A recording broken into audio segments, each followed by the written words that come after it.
to the okay, very good. There's a link to the program that you'll get, and hopefully people in the room were able to pick up a program if you haven't. It's available. Okay, next slide. I think this is our new board, and we wouldn't be able to do the work we do without our board. They spend a lot of time. Of course, they get a very large check for this at the end of the year. And so, as with many board, you get a lot of perks. So these people really spend a lot of time with us. Being such a small staff, we probably lean on our board more than we should, but we do really appreciate the time that they give us. I also want to raise up two of our board members that are just leaving our board, Peggy Wood, Sisters of the Sorrowful Mother. Okay, Peggy's somewhere probably doing some work on this. And then Sister Ruth Battaglia.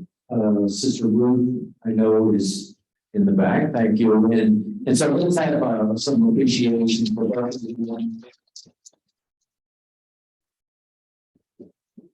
So thank you. Next, our agenda. Oh, sponsors. How can I forget? I want to thank all of our sponsors. And you see them listed here. I'll show a couple of slides. The Franciscan Sisters Perpetual Adoration is our principal sponsor, and we have several partners here that contribute quite a bit, and that helps us do the work. We make most of our revenue is made by our received through dues. But this event contributes about 40% of our budget, so it's very significant, and so we're very grateful for our sponsors, which are members, friends, and supporters. Just one more. Yeah. Okay, great.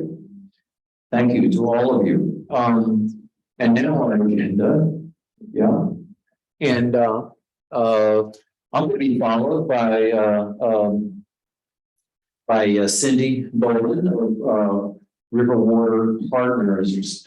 Cindy is our board president, and she's been our president for the last couple of years and has done just a magnificent job. And so she will be doing some thank yous as well, and that's followed by Pastor Pat will be our bill. So I think we'll be giving a brief welcome and reflection, and then we'll be on with our program. Chris will be doing the master's ceremony after. But with that, I'm going to pass the word to Cindy. So thank you for coming. Thank you, Frank.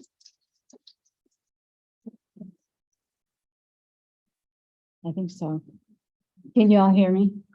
Okay. All right. As Frank said, I have the privilege of serving as the current president of the board of SGI. And I just want to thank you all for being here today, whether you're a member or a board member or a sponsor or a guest or just someone interested in the work we do or possibly being a member yourself. Please get in touch with us and enjoy the program today.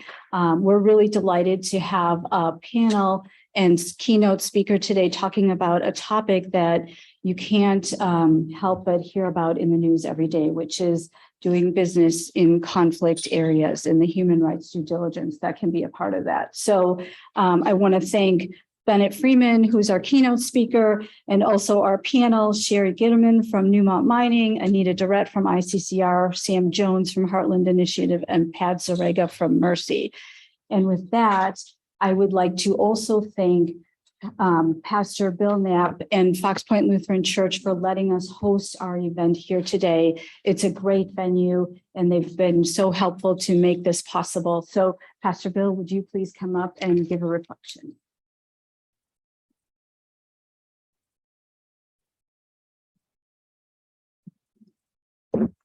So welcome everybody to Fox Point Lutheran Church. We are so glad that you are here. What you're seeing is the result of construction that began about a week before COVID hit. And so we had actually been in the process for several years. And so we shut the church down. This whole church has been almost torn down to it's just bare bones, and we've rebuilt. Our theme is spaces and places.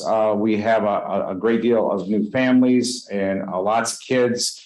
And so we needed spaces and places to help them learn about the faith. So this is what you're experiencing as you're downstairs. So thank you for being here. I told Cindy that I felt bad because I would have removed the bags game that was in the room downstairs, but I didn't get down there. So thanks. If you want to go play bags during, and there's ping pong. Sometimes I hear the brothers are awesome at ping pong, so you guys are welcome down there as well. So thank you for being here. We have been really blessed because since January, we have gained about 200 new members coming into our building. Our vision is real faith for real life. What I tell people is I've been here 24 years. I came here as the youth and confirmation pastor. And so I did that for 2 years, and then I got demoted to lead pastor, which is, it's not nearly as fun because you have to worry about money and all of that. But one of the things I've done on a regular basis with our high school youth group kids is we do a whole understanding what hunger is and about resources. And I thought this would be a good devotion for us. And so we all get divided up and we have balloons, right? And all the green balloons are all the food that feeds all these people, right? And then we have, purple balloons and blue balloons, and they represent a population. And then we divide those colors into countries, right? And some countries have a ton of people, but they don't have much food. And some of them have very few people and have a lot of green balloons that are food, right? And some of them have equal amounts. And so what we say is that by the end of the round, you have to have enough food, one green balloon to feed your whatever color balloon it is, right? And so no rules, right? So 1, 2, 3, go. So what usually happens is a de-evolution into chaos, and so there's balloons popping, and then people start getting worried, and then we end of round one, right? And populations start decreasing because they're starving. And sometimes they can go and they can bet food, right? You can bet 2 for 1 on food. There's a lot of different ways. Sometimes God throws food into the ring, right? So we do 3 rounds of this, and tons of the people balloons die, right? Which is until you get down to debriefing this all, right? It's kind of a fun game, but then when you realize that each balloon represents 1 million people, it gets really real. At the end of the game, what we tell the kids, right? We sit down and we talk about it. And what I tell them is never during the game were there not enough food balloons to feed every single person. Never. All you had to do was sit down and count. Right? And that's all you had to do. You just had to talk to each other. Right? So then we talked about why don't we do that? Fear, competition, role players, all of this stuff gets involved. And then there's this realization, and we talked about that's the same thing today, right? We have more resources than we need. We just have to figure out how to get it to the people we need to get it to. That's some of what you all are about, right? Is helping other people, helping the least of these, that Jesus would say.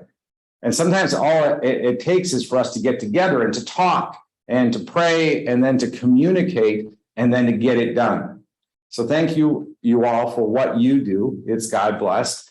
And I pray you success and blessing in your endeavors. Please pray with me.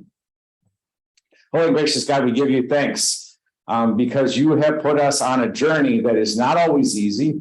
It's not always simple, and we don't always know the end, but we know that you walk with us. And so we ask, Lord, that you walk with this group through their incredible mission. And we ask, Lord, that you help them bless everyone they can in this world. In Jesus' name we pray.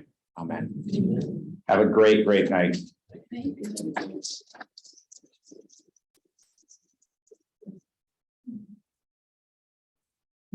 We'll try to be a little more organized, I suppose, than the balloons amongst ourselves, but we'll see how that goes.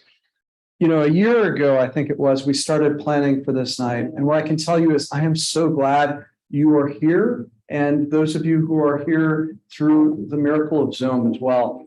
We even have Union Pacific present this week. Which reminds me that they've got a labor issue they still have to sort out, among others. We are here because we're people of goodwill, because we're people trying to look out for the future, for ministries that are important to bodies of faith, for people wishing to care for their families over the long term, because you're people with fiduciary duties or faith fiduciary duties. We're here because we also are hopeful for a better world than the one that we've received. Good stewardship requires posing and answering difficult questions, especially concerning business activities in conflict-affected and high-risk areas, where the risks are highest to people and planet, and because of fiduciary duty, to portfolios. The World Bank estimates that 2/3 of the world's poor will live in such areas by the year 2030. That's just around the corner. While Russia's invasion of Ukraine and the military coup in Myanmar and forced labor in the Xinjiang Uyghur Autonomous Region of China make this an urgent and compelling topic now, it is up to investors and companies to respond to these systemic risks with systemic solutions, putting conflict-sensitive policies and practices in place.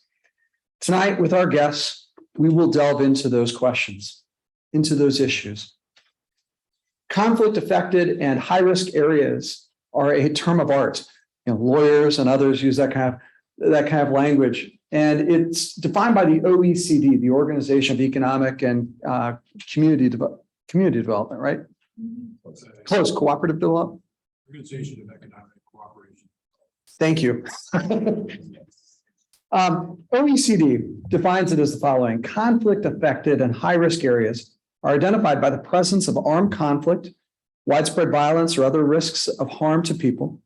Armed conflict may take a variety of forms, such as conflict of international or non-international character, which may involve two or more states, or may consist of wars of liberation, or insurgencies, or civil wars.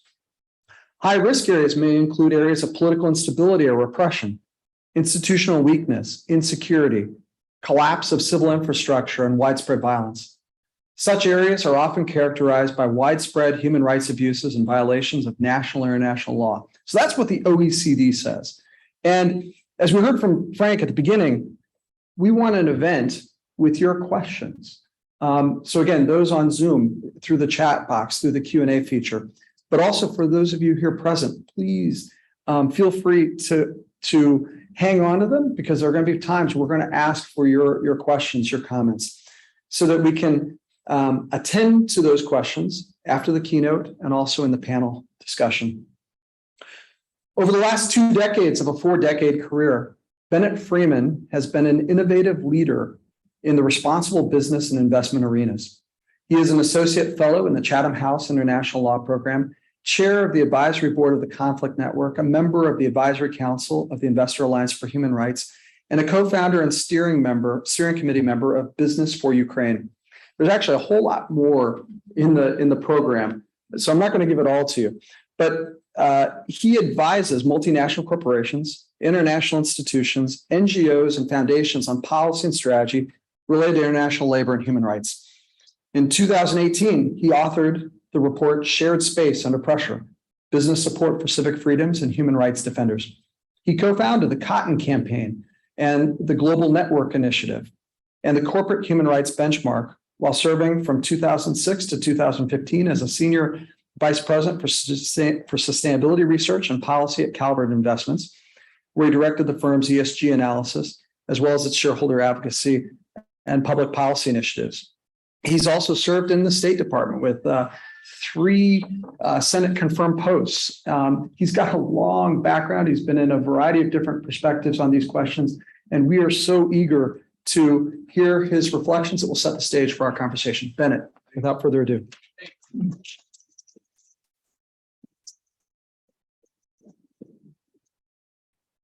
I wish I had Senate confirmed positions. I was a kid when I was in the State Department, but retirement promotions, or they sound nice, but thank you. I really do appreciate it. I brought my iPhone up simply so I can keep an eye on the time. But thank you so much. First of all, Chris, to you and to Frank for inviting me to join you at the conference, the 2022 SGI conference. And I'm really looking forward to the panel discussion with 4 colleagues and friends, several of whom 3 of the 4 I work closely, weekly, sometimes daily with. And I'm really, you'll gain a lot of insight listening to them. Before I get into my remarks, I just really want to salute Seventh Generation, but really this whole community of faith-based investors. Your mission and work, your faith-based commitment to human rights is more important and urgent than ever at a time when the peace of the world has been disrupted by naked aggression. The values of the international community have come under attack at a time when our nation's democracy has come under assault and our commitment to racial and social justice remains unfulfilled. And at a time when even decades of progress in socially and environmentally responsible investment is now, I'm sorry to say, facing the forces of reaction. It is a cliche to observe that amidst crisis, there is opportunity. But now is such a time of opportunity. If we apply our powers of reason to the challenges at hand, and if we keep the faith in our collective mission. I was really struck by the minister's words a few minutes ago that the journey is not all as simple and not all as easy. That's the understatement of the century, if not the millennium. So as we turn our attention later to the panel discussion that'll delve deeply with great authority into this whole subject of human rights due diligence and conflict, I'm going to take a couple steps, maybe more than a few steps back, and try to put this important and urgent theme into a global context in ways that I hope will give texture to the challenges we face and help frame the expert panel discussion to follow. And I'm going to be speaking largely about companies, specifically about large multinational corporations with which I've tangled through really almost my entire career. And one thing that I'm glad you didn't mention in my bio, but what the heck, I'll disclose it. I've been tangling with large multinational corporations since early 1985, when a certain CEO who was characterized in the title of a new book about him as the man who broke capitalism. I was hired in early 1985 by the late Jack Welch, CEO of GE, to basically be a kid running around challenging him from within in the depths of the belly of the beast of corporate America. And I survived a one-on-one interview with him that was just an argument about nuclear power and South Africa divestment. So I learned a few things in 8 years at GE and have some battle scars still to show for it. But I've engaged with the corporate world over the years since on behalf of the State Department from a human rights perspective and as a director of a number of NGOs, but also maybe most usefully for this conversation as a responsible investor in my former role is Calvert. So excuse me in advance if my focus is significantly on multinational corporations, but they are so critically important to faith-based and socially responsible investors, to institutional investors writ large, just given obviously the construction of your portfolios and your fiduciary interests. So I'm going to paint a picture of the world as I see it, insofar as it really, I think, helps define and bring into focus this discussion on human rights, due diligence, and conflict zones. Over the last several years, really especially the last several months, this year, two parallel sets of pressures and expectations, tensions and conflicts for multinational corporations have intensified, and not only intensified, but converged. First are ESG, what we call ESG, environmental, social, and governance pressures and expectations have intensified. And secondly, geopolitical tensions and conflicts. And I'll spend a few minutes describing first the ESG pressures and expectations, and then the geopolitical conflicts and tensions, and try to explain as concisely as I can the convergence of the two, which really brings us to our discussion later this afternoon on human rights due diligence. So I think it's a truism at this point, and you see it in your work as faith-based investors, as activists, as citizens, as fiduciaries, if that's your role, that there are growing pressures and expectations from a range of stakeholders, especially from institutional investors, but I would say above all from employees and workers facing multinational corporations. You know, I've been giving presentations to corporate audiences, among others, for years, and the focus used to be largely on the pressure coming from outside, the NGOs, the campaigners, those challenging companies, sometimes not very nicely. I would say that in the last several years, we have seen more pressure from the inside than the outside. And yes, partly from workers trying to organize, companies organize unions at Starbucks and Amazon and companies around the world, but from young, especially young employees, millennials, even younger, especially in the US, especially in the tech industry. So I think now that we're at a situation where the most important stakeholders that a company faces are internal rather than external. And that's not to diminish for a minute the importance of the external expectations and pressures that companies continue to face. There's also been a sharp focus on what we call the E of ESG, on environmental issues, obviously, as the climate crisis intensifies, but also on the S issues, the social issues. Labor and human rights issues have been dealt with by the faith-based and socially responsible investment community for decades now. Nothing new, nor are the environmental issues or climate change. But I would argue that, and I see it through my work every day, that the pressures and expectations have intensified, especially the last 2.5 years during the pandemic, which so drastically exposed and exacerbated longstanding problems that as a country and frankly as a world, we haven't done enough to address: inequality, racial injustice. Black Lives Matter couldn't have been more timely, and it reverberated around the world. It's an agenda in Brazil, it's an agenda in the UK and around Europe, not just the United States, but obviously it started here. And the whole, I would like to think that one of the positive outcomes of the tragedy of this pandemic the last couple of years and all the millions of lives lost and disrupted, especially the lives lost, is a greater focus on social issues, a greater focus on people, a greater focus on labor rights, a greater focus on human rights. There's also growing pressures and expectations for companies to take stands on controversial social issues. And to some, those social issues are political issues.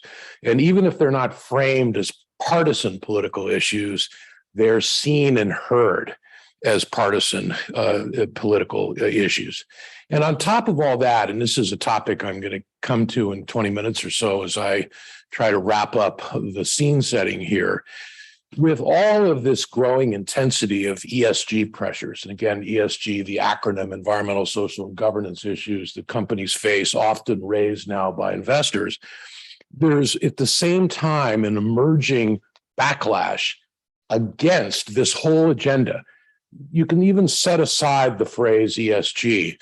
Think about faith-based investing, socially responsible investing that some of us have been involved in for a couple decades, some more than a couple of decades. It's under challenge, it's under attack now, particularly in the United States, particularly this year. And I'll come back later and try to explain why, but more importantly, I hope, and usefully, what can be done.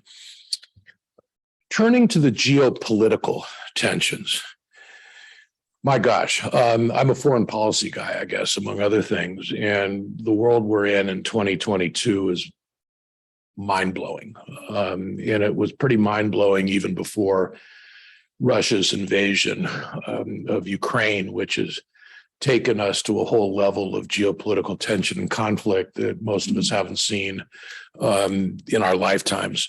Major democracies have faced challenges of legitimacy and capacity to deliver good governance. Some have shown illiberal tendencies that threaten constitutional democracy, undermine civil society. We have those issues here. India, Philippines, Turkey, Brazil, the largest, greatest democracies in the world, wrestle now with fundamental questions of the stability of democratic institutions and even democratic legitimacy. At the same time, major autocracies have acted with ever greater impunity. And I think partly as the major democracies have been distracted, and the international community has been partly paralyzed. And in my view, and apologies if this sounds like a political point, but I think in the previous administration, the administration that was in office of 2017 through 2020, the U.S. lost the moral authority in the international community, and that allowed autocracies, not least China, to act with ever greater impunity in places like Xinjiang. So there's a direct connection between the strength of democracies, and not just Western democracies, and the stability and legitimacy of the international community and its underpinnings.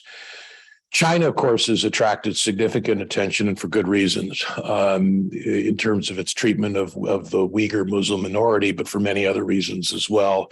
Anita, Dorett, who you'll hear on the panel, and I are on the steering committee of the Coalition to End Forced Labor in the Uyghur region.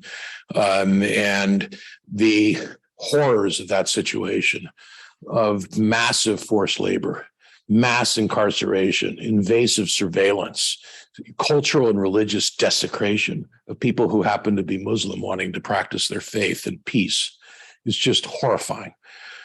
And then we have, of course, Russia's invasion of Ukraine, what they call a special military operation. And we've all been watching and hearing, reading the news the last couple of days, the missile strikes in Kyiv and elsewhere.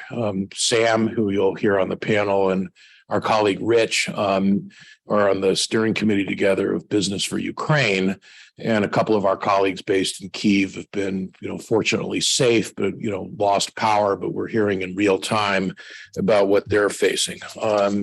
So we have this direct confrontation, direct challenge to the whole international order here. But what's new, in my view, is not only the parallel concurrent intensification of both the environmental, social, and governance pressures and expectations and the geopolitical tensions and conflicts. It's not just the parallel intensification of the two. It's the convergence of those pressures and expectations, tensions, and conflicts that have forced many multinational corporations and some institutional investors to weigh tough trade-offs, to make hard choices, to take public stands in ways that have consequences that are not always comfortable for them, their shareholders, their stakeholders, their employees. I'll just give a few examples. Just take here in the US, I think it was an underreported and underappreciated story that corporate America and Wall Street intervened in the presidential election in 2020. I happened to be involved in it, hoping to lay the groundwork for this intervention. And the notion of a corporate intervention in the US presidential election is horrifying to me as a small d Democrat. I think you can probably assume I'm a large D Democrat as well, but for the purposes of this afternoon, more importantly, a small d Democrat. But they intervened because they were terrified by the previous incumbent's refusal to commit to transfer of power. And that intervention came beginning on October 20, well before January 6th, several months later. Just think of that. But all the blowback since from left and right ever since companies took that stand, they didn't do so much individually. They did through collectively the Business Roundtable, the Chamber of Commerce, the National Association of Manufacturers. I think very few people are aware that on January 20 at about 5 o'clock Eastern, as the last of the insurrectionists were being rounded up, the National Association of Manufacturers issued a press statement calling on Vice President Pence and the cabinet to convene and invoke the 24th Amendment to remove the incumbent still sitting occupant of the Oval Office. Extraordinary.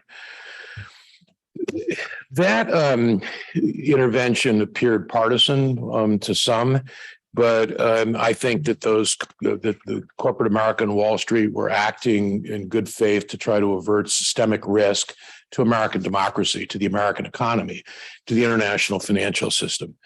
Another example, I've mentioned already China, Xinjiang, the Uyghur Muslim minority in that part of Western China.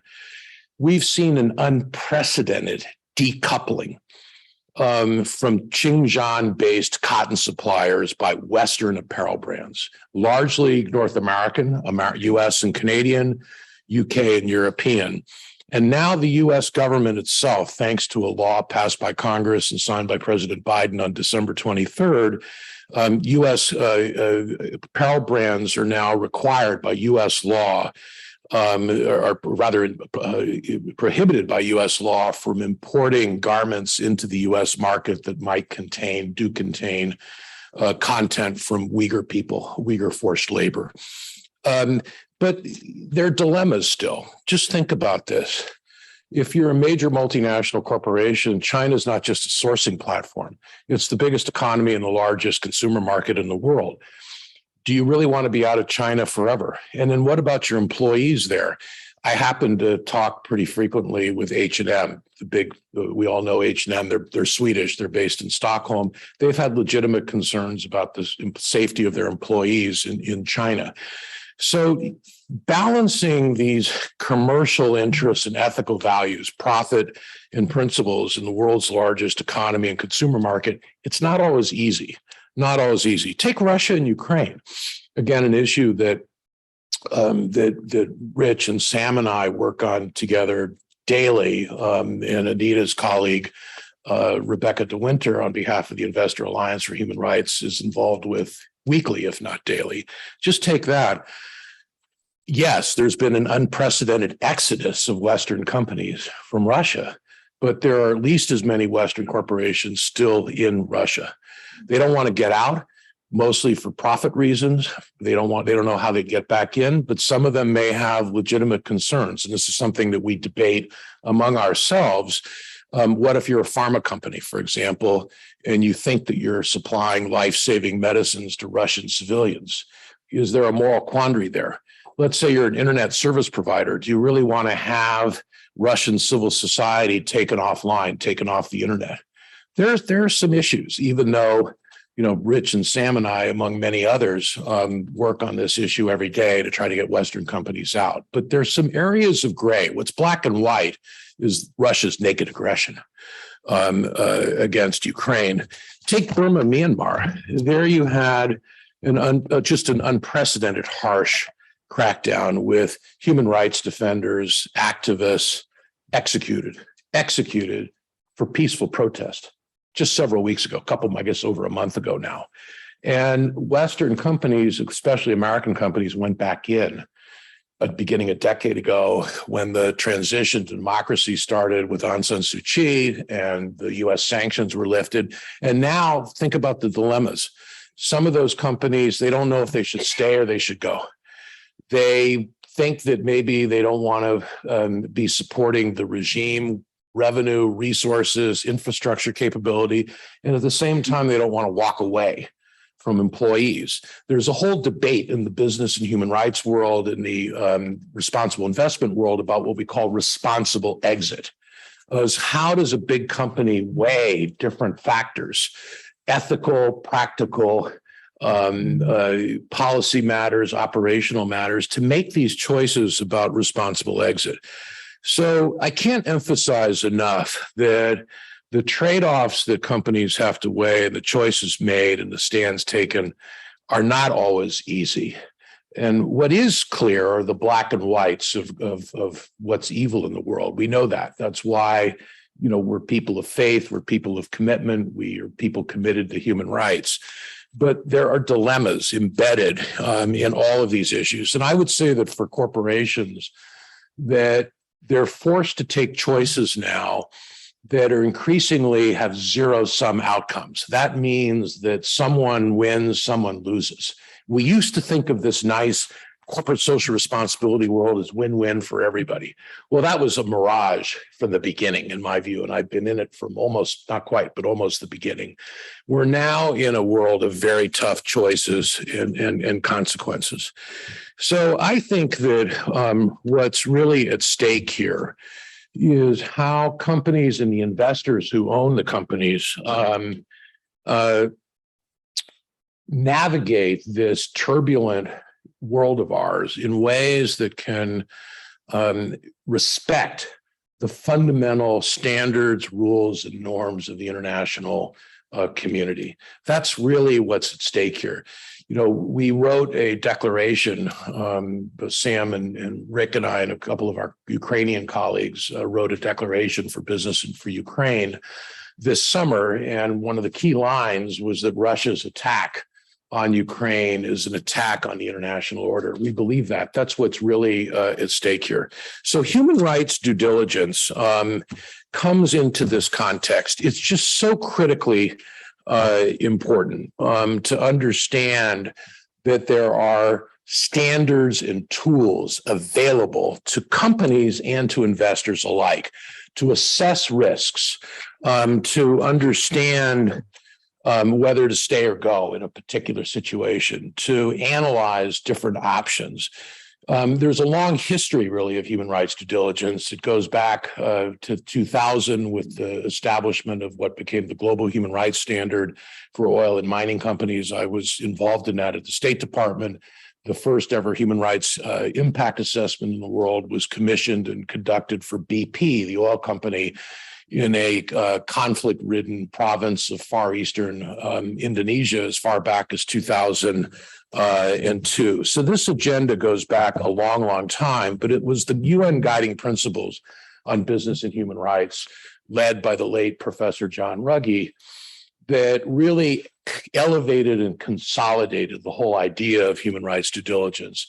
And since then, there have been a growing number of standards and tools that have elaborated what human rights due diligence is.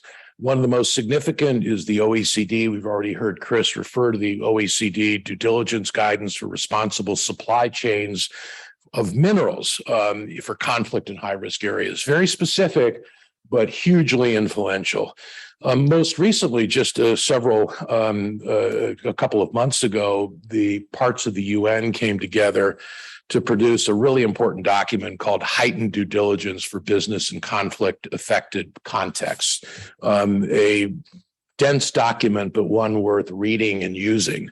And then there's been really significant work underway in the wake of Russia's invasion of Ukraine by the Business and Human Rights Resource Center and by the Investor Alliance for Human Rights, Anita and her colleagues, Heartland Initiative, and that's Sam and Rich, the Conflict Risk Network, which I'm involved with as well, and then Business for Ukraine, which I've referred to now a couple of times. The human rights due diligence agenda is moving forward. It's got significant momentum, particularly in the EU, and we're going to see within the next couple of years mandatory human rights due diligence for companies, with companies compelled to disclose publicly the due diligence that they've undertaken in certain circumstances. Not all, but in certain defined circumstances. So there's going to be a real onus on investors to do due diligence themselves in their investment processes as fiduciaries, but also to look closely at what companies are doing themselves. And then finally, and I want to come back to a point that I made a few minutes ago, and then wrap up and turn to the panel. While we're dealing with these parallel intensifying agendas around ESG and these geopolitical tensions and conflicts and the convergence of the two, on top of all that, as if that wasn't enough, we also are seeing and feeling this backlash against the whole agenda. We're seeing and feeling it mostly in the US, not so much in the UK and Europe or elsewhere around the world, but it's picking up, particularly in the UK, where I spend a lot of time. But I just want to very quickly explain this. There's a challenge to ESG, which I think is perfectly valid and legitimate. It's a methodological and technical challenge. What are the right metrics? What are the right criteria? How do we construct portfolios in ways that are credible and consistent? How do we make data more comparable and consistent? Are funds correctly named? Is something that's supposed to be an environmentally responsible fund really responsible? How do we expose, and frankly, if I can say so, not just expose, but expunge blue washing, greenwashing, whitewashing? These are legitimate, these are real problems, legitimate, valid criticisms in my view. And those of us who have toiled in the vineyards of corporate responsibility, responsible investment, faith-based investment, have an absolute urgent duty ourselves to address and fix these problems. And if we don't address and fix these problems, we're at risk of losing the entire agenda. But there's a whole other prong here. It's not just a challenge, there is an attack.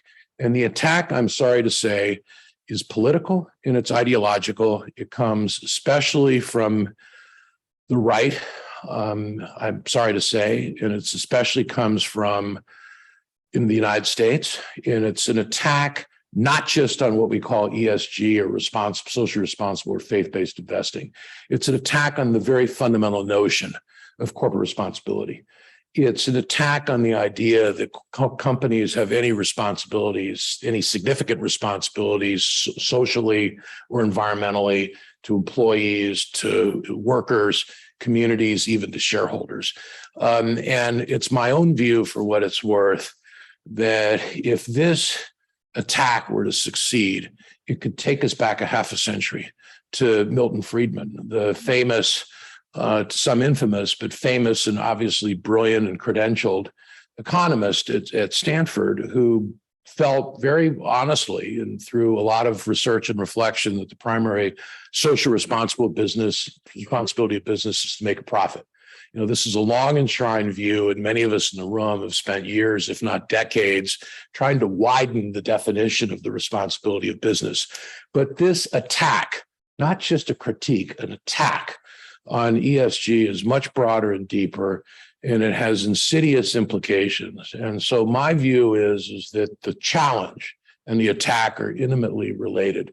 We're going to lose the whole war, and sorry to use that metaphor, but we're going to lose the whole war if we don't fix the problems in ESG.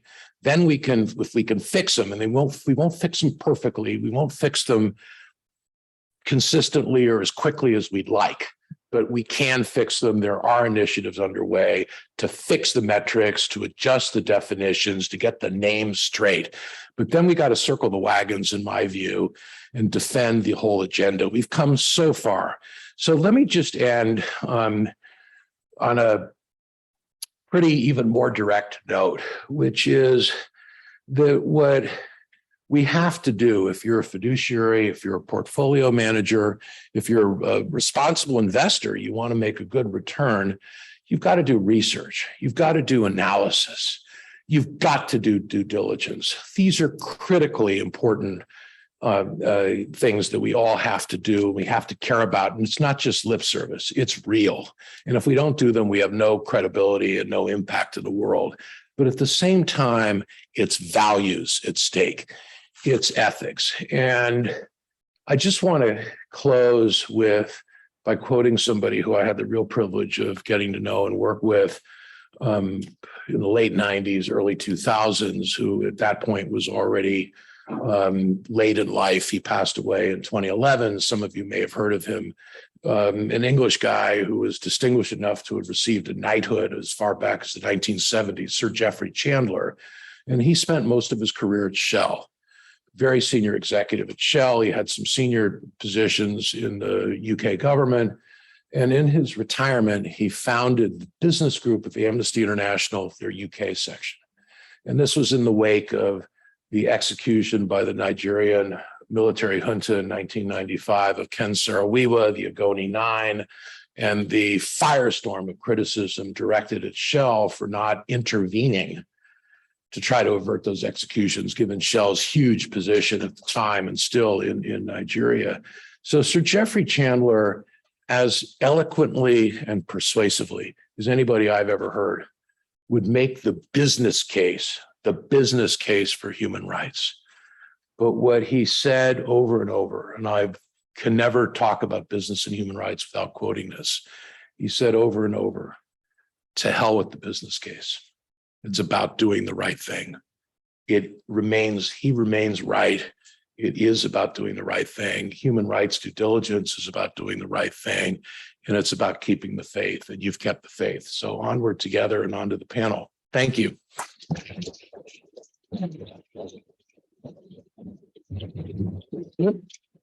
Oh, thanks. I should have stapled my paper. Thank you very much, Frank. Okay. Do you want to take a few questions? Oh, yeah, I'm happy to take a few questions. Yeah, I'm happy to take a few questions. We've got one little interlude before the panel, which was just to have the opportunity to ask some questions of Bennett. Yeah. For my part, I really think this is important what you've shared with us, and as you brought it together toward the end, talking about the technical challenges, even a significant conversation around conflict areas and high risk areas of investment helps kind of resolve some of those things, because it doesn't lend itself to those kind of simplistic answers. Right. Natalie, have we gotten any questions in the chat? Yeah. Would you like to? There's a question saying, why is the attack on ESG so focused on in the US, but not as much in UK, Europe, or Asia? That's a great question. I did a piece for Chatham House in mid-July, making this point in passing, and one of the very expert colleagues of mine, who's a British guy who was very senior in the UK government, put a question mark or an electronic question mark in the draft saying, really, I don't see the backlash here. So it's a very well-informed question. It's starting in the UK, but it's mostly here and to a lesser extent elsewhere in Europe, maybe a little bit in Australia, a little bit in Canada, but it's mostly in the US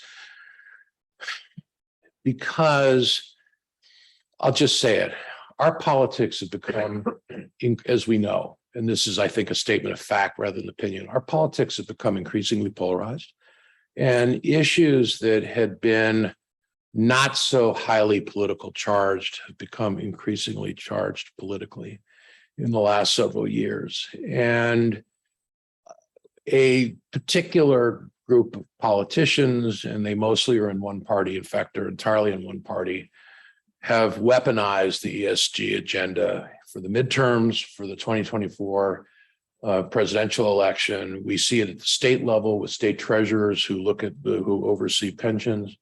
And they have used this as a political issue.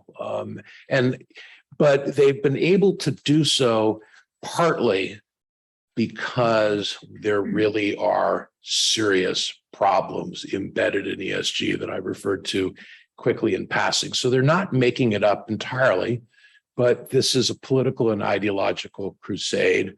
And we're seeing that from a particular side of the spectrum. We're seeing it in the op-ed and editorial pages of the Wall Street Journal. which I read religiously. I can't say I read all the editorials. I look at the op-eds. I like to read what people I may not agree with are arguing.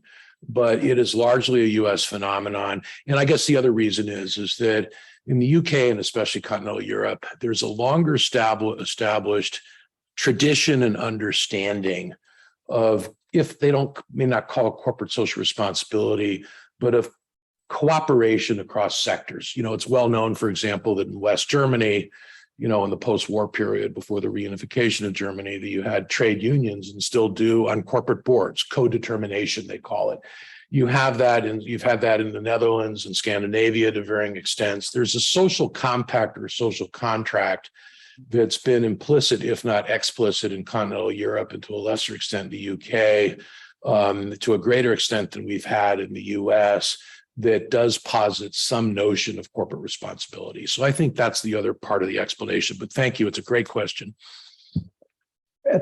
Please. If you were to sit in the seat of the asset owner or allocator at a baseline, what would be the expectation you would have for institutional investment community to provide detail on human rights research and response to what they're doing inside of the portfolio? That's a great question. And we were talking about this at lunch. There's been so much focus, so necessarily, on corporate responsibility for human rights. There has not been enough focus, in my view, and I can say this having been Senior Vice President of Calvert for 9 years, on investor responsibility for human rights. And we've come a long way in the investment world. There are now large institutional asset owners and managers who take human rights, labor rights, indigenous people's rights seriously to varying degrees, if not always consistently. But what I would do if I were at one of those tables, and I do talk to some of those people, is I would say, have your own human rights policy, disclose it, be transparent on your website about what you're doing with your holdings, with your portfolios. And I think that investors have a responsibility to their shareholders, and it's a fiduciary responsibility. It's not just a moral or ethical responsibility to be transparent and accountable. And I'll just end the answer to your great question that we could debate for hours, that there's been a body of work that's emerged and I think consolidated over the last 2 decades that really demonstrates that attention to what we call ESG issues, including human rights, is consistent with fiduciary responsibility. The US government has taken that view. Major law firms have taken that view when they've done analyses. So we need to get that understanding more widely understood by more and more investors. But it's a great question, and investor responsibility is almost maybe as important as corporate responsibility. Natalie's got another one come online. One point of, if we could repeat the question so it goes online. Sure. After they're asked, but then I do have another question that's still a follow-up of both the attacks on ESG, particularly those from specific states, seem to threaten shareholder rights and standard financial analyst practices. Do you expect there to be any fight back from those outside of the ESG segment? The question is that there's tax on fiduciary responsibility, but on what investors are doing, and are we going to see any fight back from outside the ESG world? Well, it's a really important question, and the good news is, for somebody who's a proponent of what we call ESG, is that world of investors has been expanding, and some who have been true believers who've carried the torch for decades in the socially responsible and faith-based investment worlds may not have the highest view of what a BlackRock or a State Street is doing. But the fact is, they've gotten in the game the last half dozen years. We need the big players in the game more consistently and more effectively. I have been watching closely this whole attack on ESG, both from various political leaders and candidates, but especially at the state level. And to its credit, in my opinion, BlackRock has hit back against the state of Texas law that would basically disable ESG-minded investment because it's inconsistent with fiduciary duty. BlackRock has been making the argument, to its credit, that it actually is part of fiduciary duty to look at environmental, social, and governance factors. But at the same time, they're picking their battles carefully, and they have these huge mandates with different states, different fiduciaries, and maybe they're not being as consistent in taking on as many of these fights as some of us would like. But it's a great question, and I think the answer really is that we have to continue to expand the community of ESG minded investors so it embraces the biggest players more consistently. I got to tell you that I felt as senior vice president at Calvert until 2015, not alone, but as a big player among a bunch of small players. And yet we were a tiny player compared to the truly big players. We need more of the big people at the table here. But thanks for the question. Maybe one more question, Cindy. Question. So you have an investment background, so you know that investment returns are more based on what the overall market is doing than what individual companies are doing.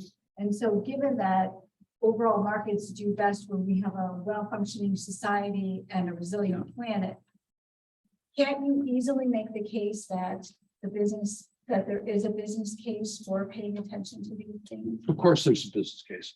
And I believe deeply. So just to business case. repeat the question. Repeat the question. The question is, so much is at stake with, the whole financial world, the whole investment world. Isn't there a business case? And the answer is, of course, there's a business case. And many of us, even if we come at it from a faith-based or socially responsible perspective and personal motivation, make the business case. I've spent thousands of hours making the business case myself over the years, but I really wanted to emphasize the moral case, particularly when it comes to human rights, and particularly the importance of faith-based investors, and as critically important as the risk perspective is. And on a scale of 1 to 10 important, it's about a 90. I mean, it's off any number of charts put together important. Absolutely. But what worries me, and this is maybe not a bad note to end on, what it worries me at times is that with the mainstreaming of what we call ESG, that we're so focused on risk and so focused on due diligence, which, gosh, I'm here to talk with you about. And I ran a 22 person team at Calvert who did research and analysis and due diligence 50, 60 hours a week, every single one of them. So believe me, I'm there with you. But what worries me at times is that we lose sight of the moral and ethical dimensions of what's right and wrong in the world, and of the moral and ethical responsibility of business and investors. And risk, of course, business case, and then some. But at the end of the day, it's also about doing the right thing. And we would not have a more or less, or at least increasingly mainstream ESG world out there were it not for faith-based and socially responsible investors going back almost half a century in this country. This country has led it, who have done it for faith-based and socially responsible reasons. God bless everybody who has come at it from that perspective, people who come at it from a human rights perspective. That's where we have to keep pushing from those perspectives, even as we embrace and embody and apply in all of our work, risk, due diligence, and the business case. It's not about either, it's about both. But what this community brings is indispensable. And we wouldn't be where we were, even with all the challenges we have, were it not for the faith community. Thank you, Thanks. Bennett. How about an applause for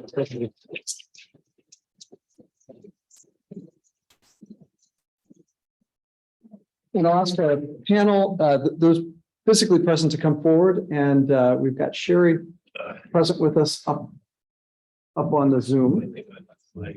Your phone, yes. Yes. And I'll let you move there.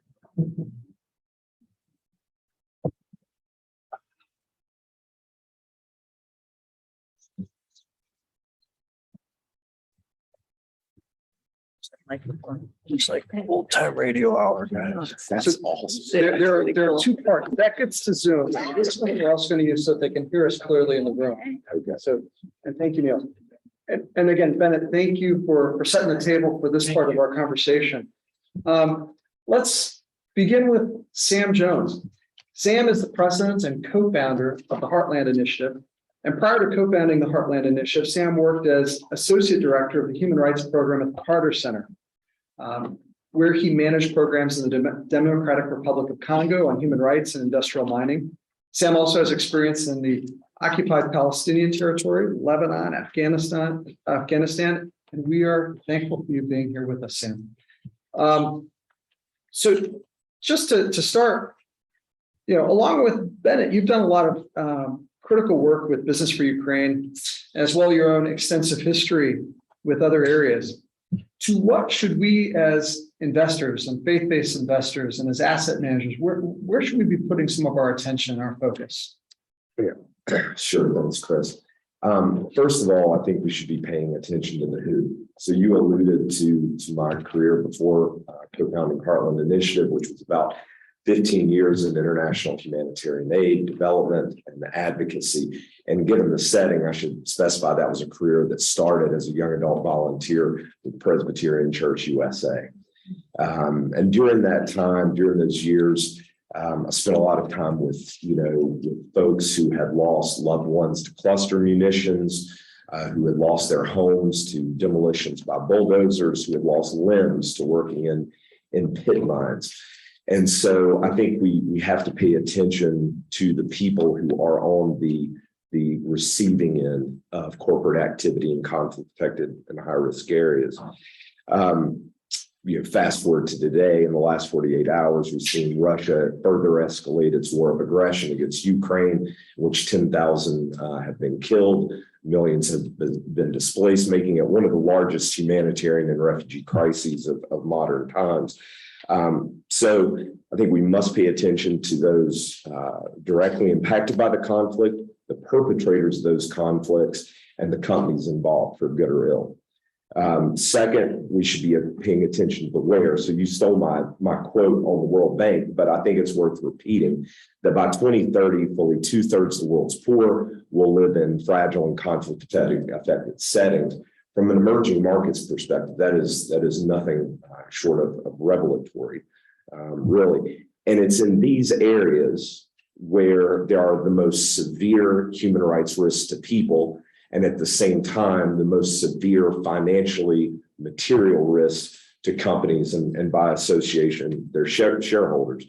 There's clearly tremendous human suffering. There's also more litigation, more regulatory enforcement and sanctions regimes, more operational disruptions, more seizure of assets. So that is the risk that companies and their shareholders must face as well.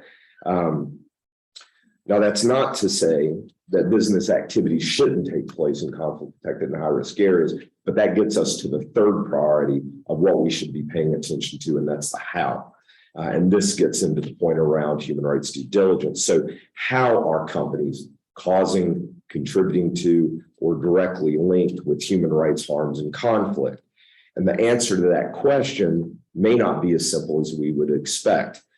Companies working in conflict-affected and high-risk areas do not all have the same severity, types, and number of risks. A lesson learned from Russia and Ukraine, from Myanmar, and from Xinjiang Uyghur Autonomous Region is that there are degrees of proximity to human rights harms among companies. And so in each case, we, and when we work with investors, ask ourselves three fundamental questions. All right. First, where specifically in the conflict-affected and high-risk areas is the company working? Two, with whom is the company working? Meaning a government agency, a state-owned or affiliated company, a private security provider, or another actor, and what is that actor's documented human rights record? And third, what kind of product or service is the company providing, and how is it connected to human rights harms and the conflict writ large? So those are really the three pieces: the who, the where, and the how. Thank you, Sam. Turning to Anita, Anita Dorett is the director of the Investor Alliance for Human Rights, ICCR's collective action platform for responsible investment that is grounded in respect for people's fundamental rights. In this capacity, Anita drives the development of programs, tools, and guidance for investors to inform and advance their responsibility to respect human rights. And even to Bennett's point at the very beginning about like tools for investors, the IHR has developed a toolkit for investors, especially around that. We've heard some of the detail from Bennett regarding Xinjiang and the challenges in XUAR. I mean, it's been described and as the largest ethnic religious detention of people since 1945, and choosing that year carefully to kind of give some scope for what we're talking about.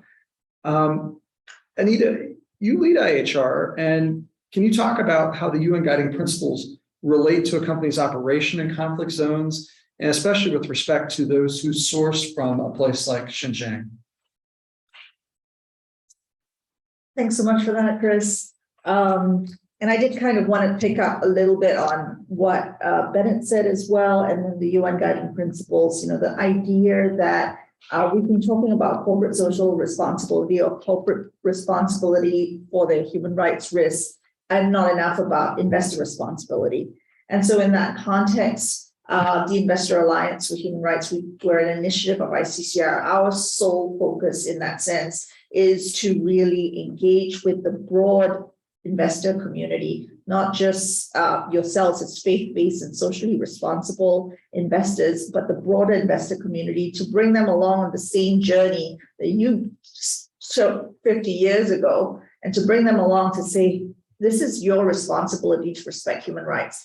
And that responsibility as well, whilst we characterize it as moral and ethical, it's also a legal obligation, right, which is reflected in international human rights laws. And part of that concept is enshrined in the UN guiding principles, which Chris referred to just now, and trying to understand how that then applies to businesses. So the UN guiding principles is essentially a framework which is made, it avails itself to both the state as well as business. And we're going to talk about the corporate responsibility here, and that extends to both business enterprises and investors, really providing them that sort of infrastructure as to how to engage. And so issues around human rights due diligence, human rights policies, etc., which Bennett touched on, come out in that context.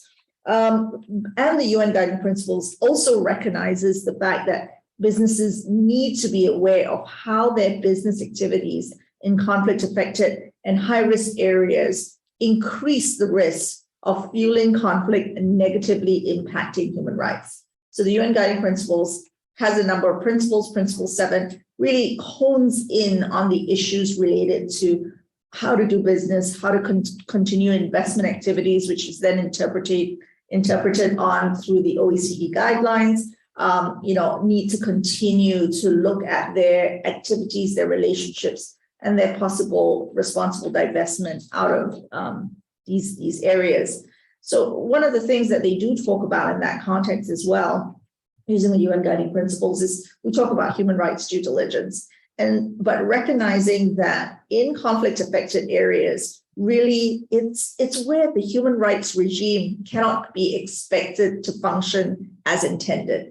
And so the normal idea of human rights due diligence needs to change, or needs to be looked at in a more sort of enhanced way. And hence the idea of what we call enhanced human rights due diligence, which is what the UN guiding principles, the OECD guidelines, really pushes forward to say, when you're operating in these high risk areas, of which Xinjiang is, in this conflict affected areas, which Russia is, Ukraine is, you need to take an enhanced approach to that. And enhanced due diligence practices includes having a clear understanding of the human rights context, right? Understanding that this is an area, what is the human rights context in Xinjiang? Is it just business as usual? Is there something more nefarious going on, as we well know?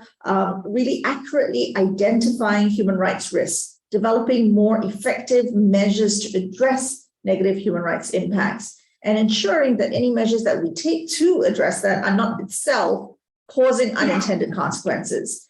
So just to kind of wrap up on that sort of question as well, when we talk about human rights due diligence, one of the important things, as we talked about, is really trying to understand the human rights context. And that a lot of that has to do with conducting sort of on-site reviews and impact assessments, understanding what's going on the ground.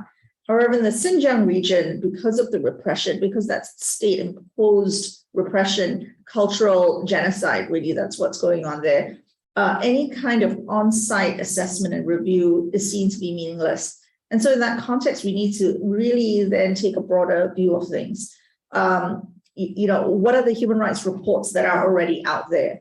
What do they say? And so relating to the Xinjiang Uyghur Autonomous Region, there is actually an approach where, because it's a high-risk area, and the high-risk area has enabled through the mass surveillance, the large use of forced labor, which is prevalent throughout our global supply chains, is to actually work on the presumption that anything that comes out from the Xinjiang area, be it raw materials, be it workers, it is tainted with forced labor. Thanks, Anita. Thanks, Sam. You've given us, after Bennett, a lot of information to digest. So we're going to turn to an asset owner, Pat Zerega, to kind of help us guide some of this part of the conversation. Pat was trained in a very different field. She was a rehabilitation counselor, and within that area, found a variety of venues to practice. She began her career with her concern for issues faced by those with disabilities, and that came to a head with the auto industry as it was working on its supply chain and the disruptions in that from 1980s. Moving from there to the Archdiocese of Detroit, she not only continued the disability work, but ran refugees and immigration programs, as well as serving on the national board of the Catholic Campaign for Human Development. As director of Christian Service Department, the cadre of church and social issues were addressed. Next, having moved to Pittsburgh, where she now resides, that allowed her to spend time in the new arena of developing programs for people living with HIV. Over the last 2 decades, Pat has worked in the corporate social responsibility area, beginning this work with the Evangelical Lutheran Church in America. She grew the CSR programs to include working with the pension board around shareholder resolutions and dialoguing with companies. And then Pat joined Mercy Investments in 2011. She served on several boards of directors, including ICCR's board, Isaiah Funds, Good Weave International, and Heartland Initiative. So Pat, how does an asset owner do something with all this information? Easy question. Lightweight question. Well, first of all, I will start with when I first started working for the Lutheran Church, my title was Director of Corporate Responsibility. And I had several people ask if my job was to make the church more responsible. That was not it. But as I listen here today, I think that really is part of what we're here for. But the first thing in terms of answering yours is I think we need to know who we are in this whole structure. I'm not the researcher. I don't understand all the things these guys bring to the table all the time. I have to ask the dumb question.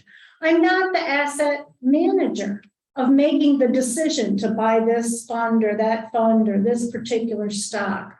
I'm also not the advocate in DC that's there trying to push an agenda at a legislative level. And I'm not the activist who's there on the streets trying to push an agenda, but I need to work with all of those people as I do it. And I'm the asset owner. So first point would be to say, know who you are in the realm of things. The second is to educate yourself, to not only read the daily paper and figure out, but to ask Sam or Anita questions. How do I do this? What is it that I have to do? What do I need to know that I don't know? If I'm looking at a particular company, what do I need to know about that company? I mean, I do quite a bit of work on mining, and up until the last 10 years had never been in a mine, yet I live in coal mining area in Pennsylvania. Been on a lot of places since then. So you need to know the players that are involved. is the company involved with international organizations? What's going on? I guess it's different than just showing up and saying, well, we're going to have a dialogue. You really need to do some of your homework. And the last thing I'd say to this group is that as faith-based investors, we need to remember that this is a ministry. It's part of who we are and how we approach the internal pressures that we were talking about before.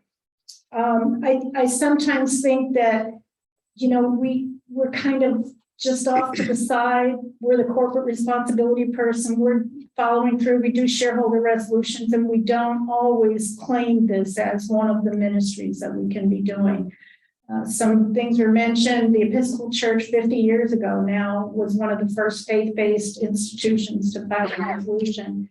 And many of us in the room have worked with Paul Newhouser, who has been on the Episcopal Committee for all 50 years since that time and did some of the early legal work. So we have a lot of shoulders to stand on, but we're here and we really need to know who we are in the picture. I like that reference to shoulders that we stand on. I mean, as SGI is very cognizant of staying on Father Mike Crosby's shoulders, and also his co-founders is from the School Sisters of St. Francis, who perhaps one of whom is watching via Zoom from the convent. Now, I don't want to neglect Shari, who's visible to us on the screen up above. Shari Gittleman is the Senior Director of External Relations at Newmont Corporation, the world's leading gold company headquartered in Denver, Colorado. I should add, Newmont has been a dialogue partner with ICCR members for more than 20 years. And Shari has 20 years of field and corporate level experience in helping companies address human rights challenges. At Newmont, she's instrumental in developing a leading human rights strategy, covering critical industry issues such as responsible sourcing, artisanal and small-scale mining and transparency initiatives. But she has a broader experience. Prior to Newmont, she was at New Balance Athletics Incorporated, and she got her start in the mining industry actually with 13 years working for Freeport-McMoRan. And so with that breadth of experience, Shari, first of all, welcome. We're glad to have you with us, especially as you're in the early days of this particular position. But in your experience, how does a responsible company frame these issues? Great, thanks, Chris. Just a sound check. Can you guys hear me? Yes, we can. Okay, and I also want to apologize on behalf of Nick Kotz, who was supposed to be joining you for this event, but he's traveling and couldn't make it. I am brand new to this position at Newmont. I told Chris I seriously just started last week, so there's nothing like jumping straight into a job. But I'm not new to mining. I'm not new to the issue or the industry, so it's really great to be here today. To start, I just want to frame, what is conflict for mining? How does conflict show up for Newmont? Newmont is not operating in any war zones, but we do see conflict in other forms. So, for example, in Ghana, conflict could be in a security incident between public security forces and illegal miners or artisanal miners. In Mexico, the conflict is around organized crime cartels and the drug trade routes that are happening in proximity to the mining operation. While not at the mine, there is conflict in the region. In Ghana, in Peru, it may show up as social tension related to land acquisition and land rights. So when mining companies go into a region, this is a long-term investment and we're there for decades. So it can be 30 to 50 years that we're working with governments and local communities. And I'm sure you can all imagine a lot of things change within that type of time frame from 30 to 50 years. So I feel for a lot of mining companies, mining projects are very slow to come to life. That's a decade of work at least. So your risk assessment and your knowledge of conflict is very well known before you start a mining operation. But I think for mining and other companies beyond mining, what you often do is you find yourself in a conflict situation. Things change, right? Lots of things change. So could be a change in political power. For us, it could be a change in the price of gold that has led to an uptick in illegal mining activities. It could also just be climate impacts. We're going to see more displaced people and migration of people and fighting for local resources. So companies may find themselves suddenly in a conflict situation. So that comes back to the importance of the human rights due diligence process. It is not a one and done, like, hey, we've done that, we're good to go. It is an ongoing process that you will do throughout the life of a project, which is really important.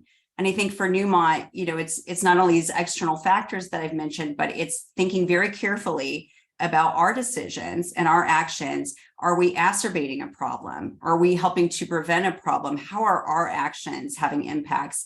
And I think a lot of times, one of the speakers, I forget who had mentioned, it's unintended consequences that happen from things. Companies think they're doing the right thing. And it may not even be a conflict between the company and the community, but you've started discord or conflict within community groups. But yet it's linked back to a social investment or a decision the company made on hiring practices. So it's really important that companies are thinking about conflict externally as well as internally and getting a lot of diverse inputs on that. So I think human rights and conflict, it's going to definitely impact your social assessment, acceptance in that mine site and in that project area. Your reputation globally is on the line, and ever more so in the world we live in today. And I think just the opportunity to create shared value for all stakeholders, you've got to have a handle on these conflict risks. So. Thank you, Shari. That's really great. We appreciate those insights. Just to let everybody know, kind of the way I plan to structure some of the questions here, we've talked a little bit about the framework and why it's important. Now, I'm going to ask some questions around examples. And then after hitting each one of the panelists with some questions around examples, would like to field questions both from those on Zoom as well as those here in the room. So let those continue to percolate. We'll be coming to you shortly with that. So turning to Sam then, thinking about those examples, can you give us some examples of how our thinking around high risk and conflict affected areas has evolved, how it's evolving right now, for instance, even? Yeah, thanks, Chris. So I guess the most useful anecdote I can give for this audience is to talk about how Heartland's work has evolved, specifically around conflict affected and high risk areas. So Rich and I both came out of the nonprofit sector. And so when we first started engaging with institutional asset owners and managers, and we heard that a firm had 10 billion assets under management or advice, our mind boggled, and we immediately assumed that they must have a team fully resourced and dedicated to addressing every issue within environmental, social, and governance risks.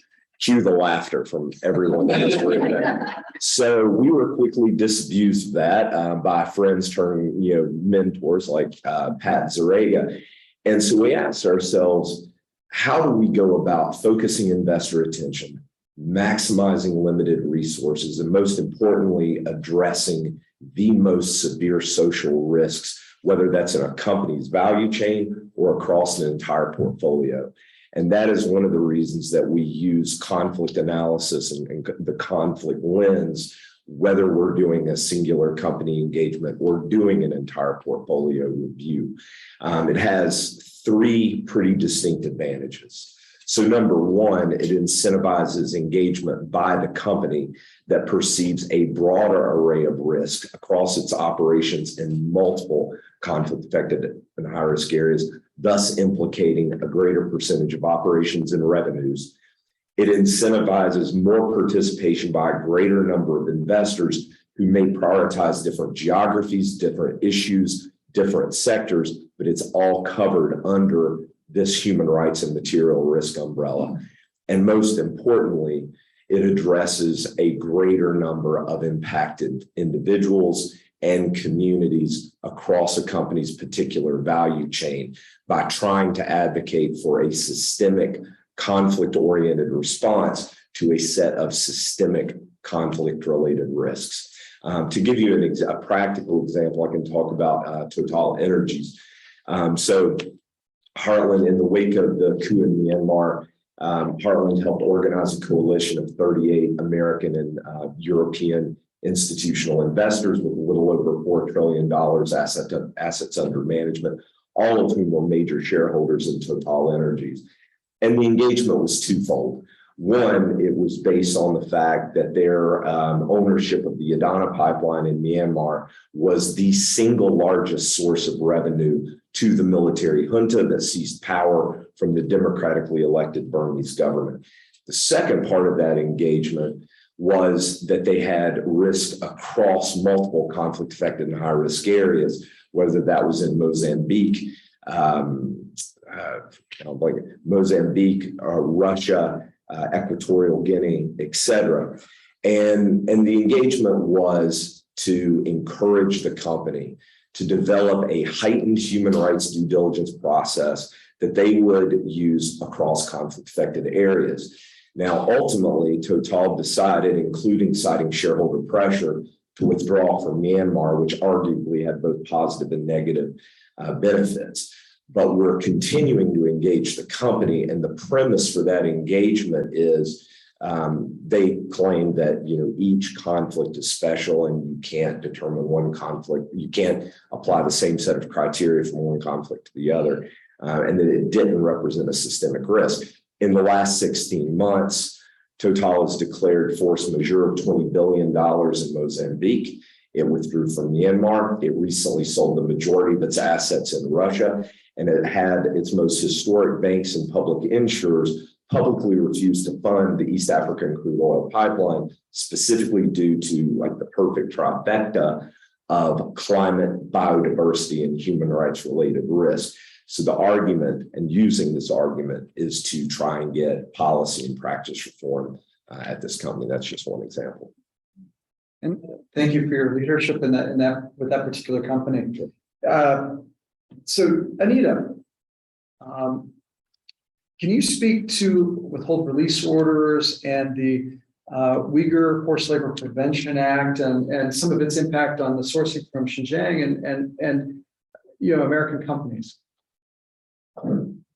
Sure. Thanks for that, Chris. And when we talk about Xinjiang or the Uyghur Autonomous Region, and primarily in conflict affected high risk areas, the state is usually is the major player in that area. And in the Uyghur region, we are talking about state imposed forced labor. There are of course a lot of other human rights abuses, but I'm going to focus on state imposed forced labor and how that has really sort of impacted and what the steps are being taken.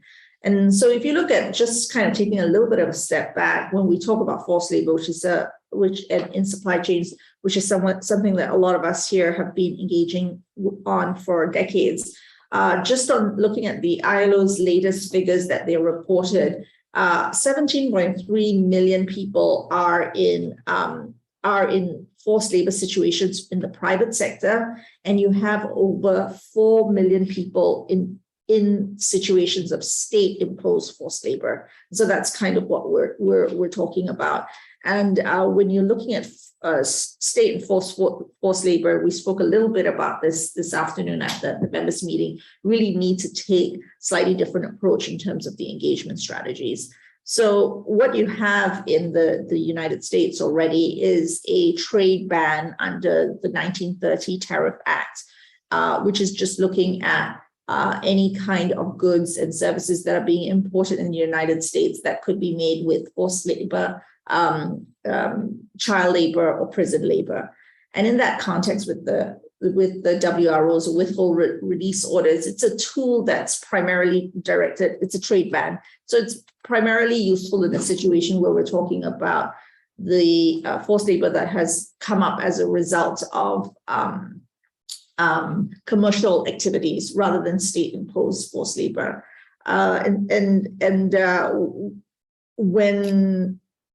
So one thing just to highlight is that the US is one of the only countries in the world that has such a legislation. And so we're actually ahead of the game and been using this for a long time.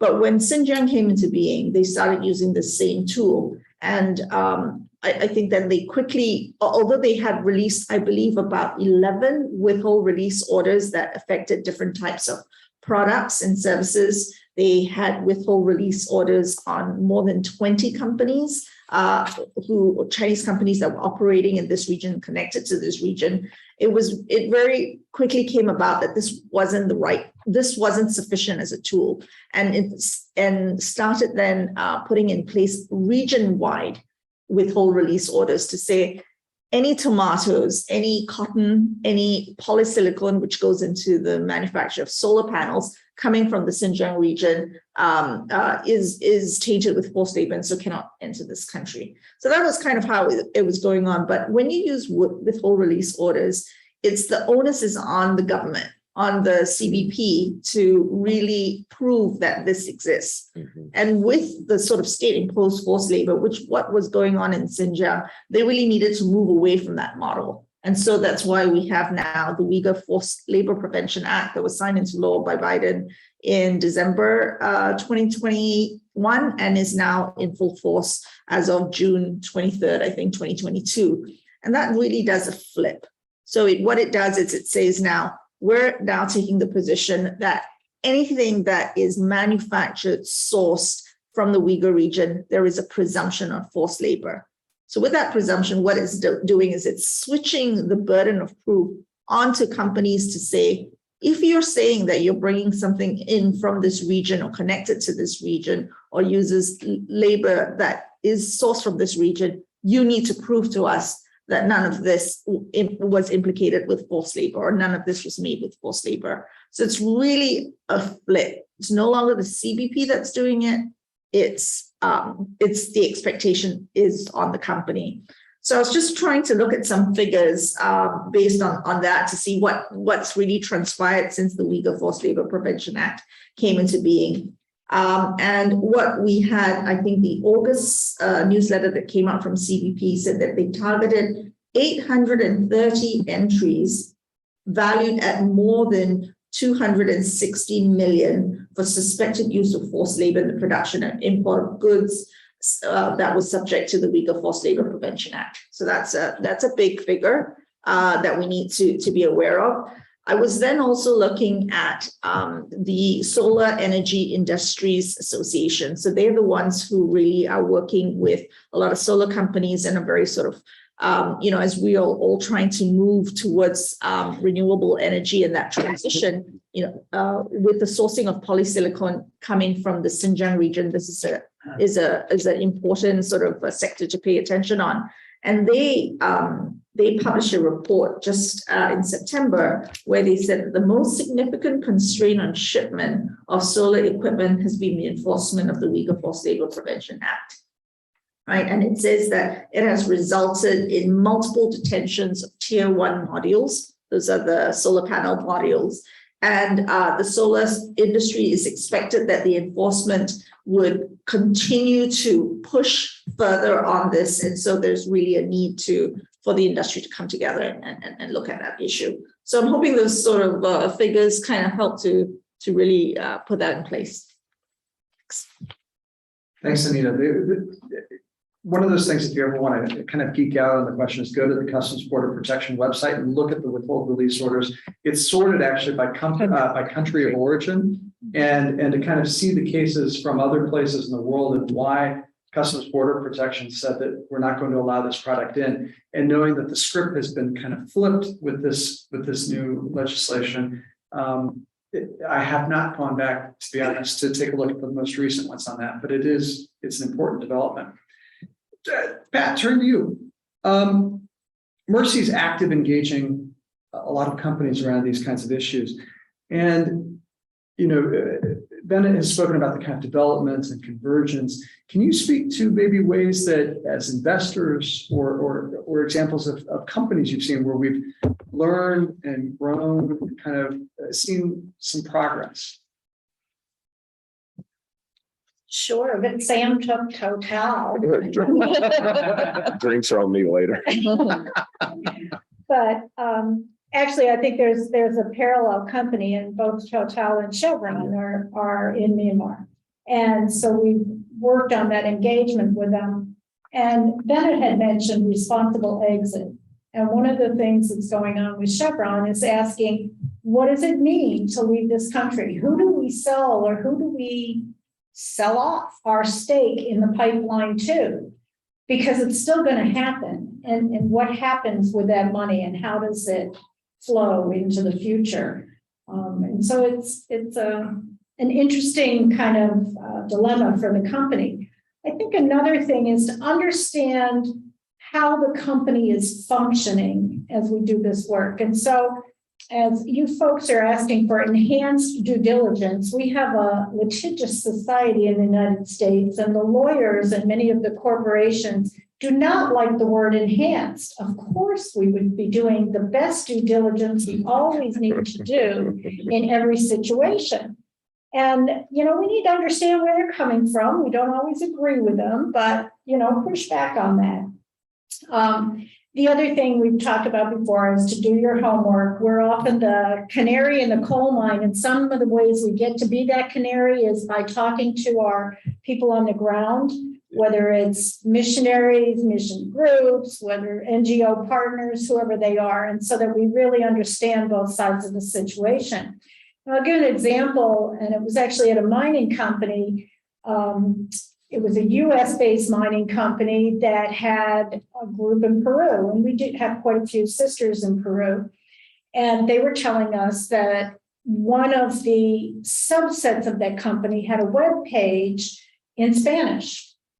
And the company had not ever looked at the web page in Spanish. And when the actual translations were there, it was pretty awful about the community, calling them names and all kinds of wonderful things. When we brought it up to the company, they said, what website? We gave them the link and they looked. And within a week, the website was not only translated both into English, but cleaned up. And so that was a positive thing, I think. And it was causing conflict on the ground. Another that really causes conflict is water these days. And what's the impact of water? And again, in Peru, with the mining industry, that becomes pretty contentious of what's gone on. And I know Shari has some information too about how water, you know, there have been reservoirs built after we brought the kind of issue to the forefront.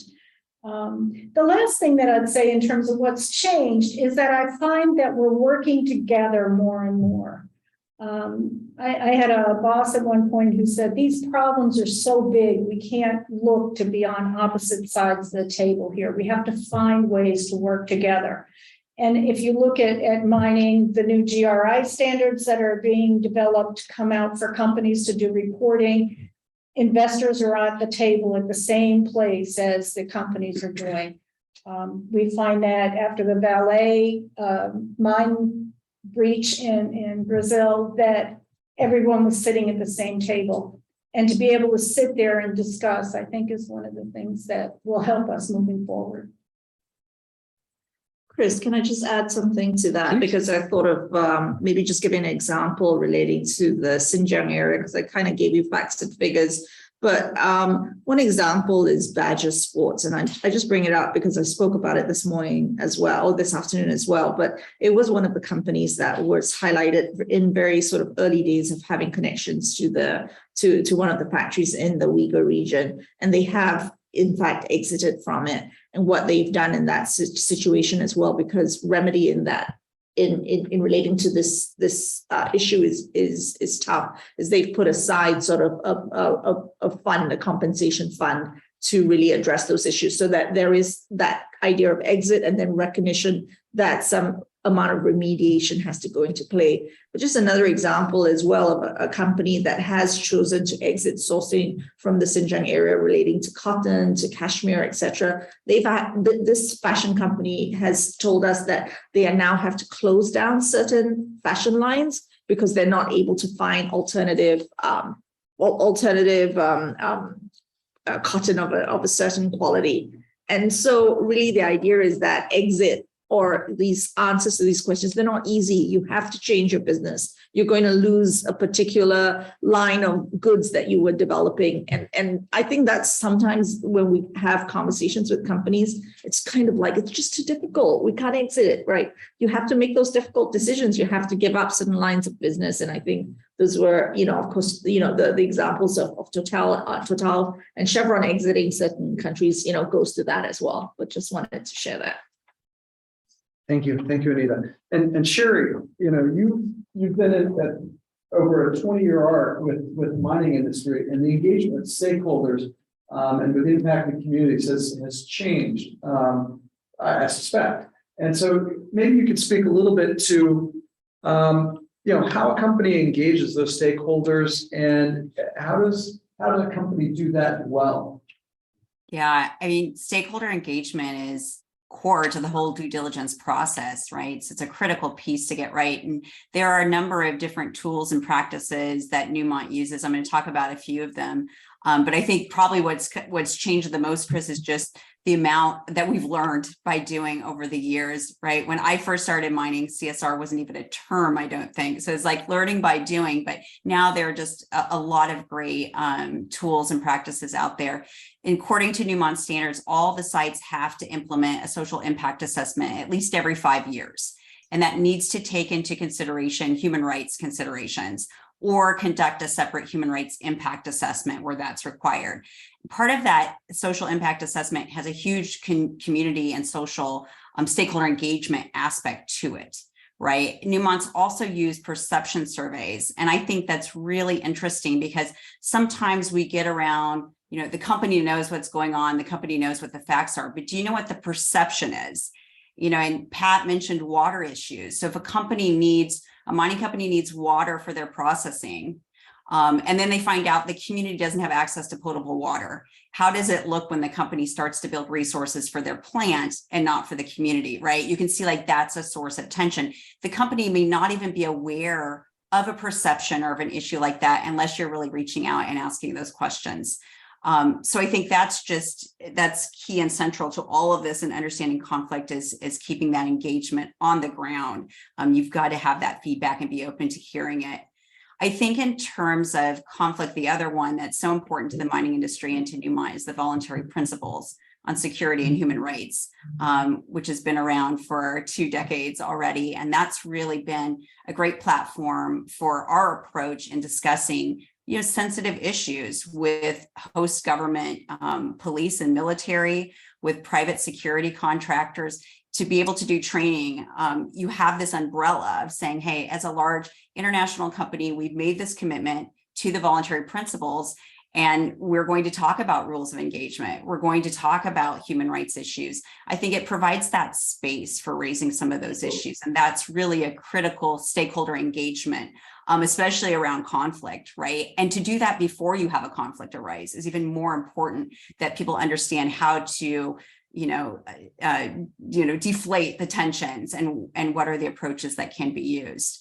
Newmont also adheres to the World Gold Council's conflict-free gold standard, which is a due diligence process that looks at our product stewardship. And what's great about these types of risk assessment tools, they cut across the company. So you've got everybody from the sales group to exploration, to operations, to communications, to legal, human resources. When you do these types of cross-departmental risk assessments, you're getting that diverse lens of internal stakeholder input, which is critical, because if it was just left to the social community teams, we know a lot, but we don't know everything. We clearly don't understand the vast impacts of the operation. So I think that's just been a great learning of trying to get companies. I think it's come a long way of now these risk assessments are really standard and they are cross-departmental. It's not just something the social or CSR group is doing.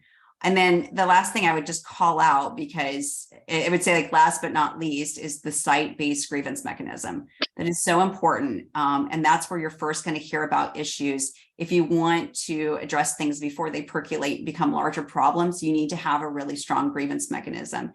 And I think what Newmont has done, where they've had longstanding grievance or disputes with the community, is also bringing in independent third parties.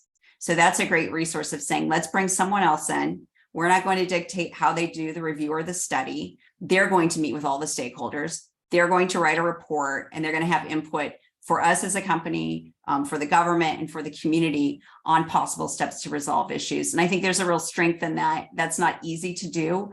But I think you're seeing more and more companies who have some of these really complex issues that aren't clear cut, and you can't reach an agreement, bring in, be more transparent and say, look, we all want to solve this, and how can we bring some external experts to take a look and give us their opinion? So. Thank you, Shari, for sharing those practices of Newmont. Now we're going to kind of shift a little bit to try and take some questions, both from those here present physically, as well as those who are with us through cyberspace. Natalie, are there any questions in the chat at this point? Maybe I'll pass you the microphone just so that you can say it. All right, there's a question saying, considering the fact that forced labor of members of the Uyghur population have been documented outside of the Xinjiang region, as in the rest of China, is there a risk for businesses of future import bans on Chinese products from other regions of China? I suspect the answer is just simply yes, but I'll pass it to Anita. Yes, and I right. And I mean, the Uyghur Forced Labor Prevention Act, the way it's crafted is to as well cover that particular risk where Uyghur labor has been moved out of the Xinjiang region to other parts of China and a part of that manufacturing process. So that is caught within the law. I would say that there are also a lot of research that's going into, different sectors and how Uyghur forced labor is implicated, not just directly based in the Xinjiang region and outside of that. So that will also help that work. Thank you, Anita. How about a question from here in the room? Maybe it makes good sense just to bring the microphone. Thank you. I'm just somewhat curious, as an investor or board member, we take a look at companies and read annual reports, press releases. Every company looks great. And if we talk to our managers too, they all have their own ESG scoring system. They're not necessarily consistent across the board. What is the best metric or company or organization we can look at to get a good feel for the company we're investing in? Thanks, Mike. That everybody on Zoom could hear that question clearly. I'm trying to give our panel a moment to begin to think about the question that Bennett led with, but Sam looks like he's ready. I wouldn't say ready. It really provokes a much broader conversation around the larger ESG ecosystem, which is really not fit for purpose. And going back to what Bennett was saying. You have a limited universe of ESG ratings agencies and research providers. The majority of those methodologies consider how risks for example, in conflict affected area can affect the company's bottom line. They do not consider the human impact of those business activities, on local populations. The vast majority of the metrics that are used, the variables that are used in coming up with those ESG rating scores tend to be on public facing policy and practice, like annual reports that you referenced. I would even say that the untimely death of John Ruggie, who's the author of the UN Guiding Principles on Business and Human Rights, is in some way metaphorical. Companies have by and large learned how to speak UNGPEs. They have brought in the right third parties to develop those policies and practices. They have hired the right staff.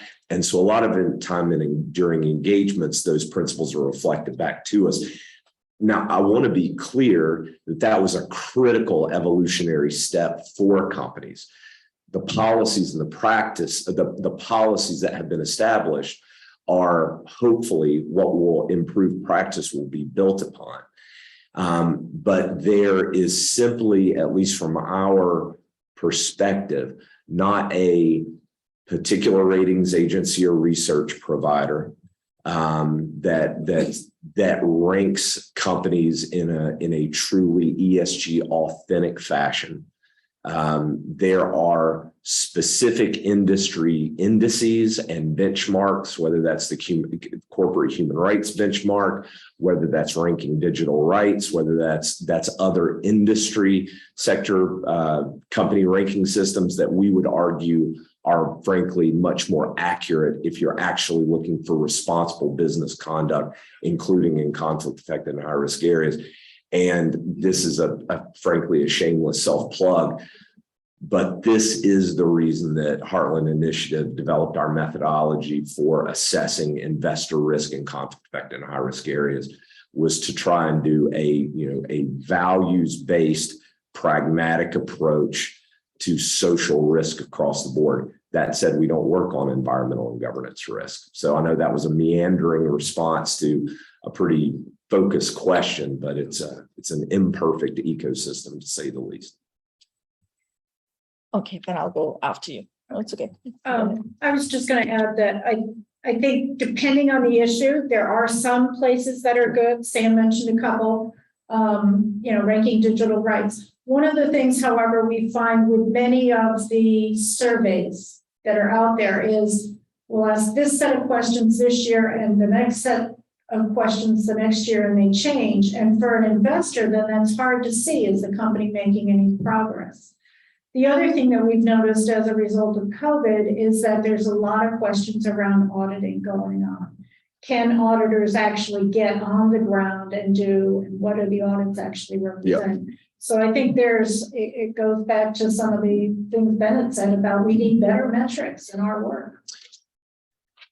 So I was just going to kind of try to touch on both what Pat and Sam said as well. So, in answer to your question, I think you do have to start with something, which is really, I guess, what's available in terms of the ESG data providers that at least provide some of the basics.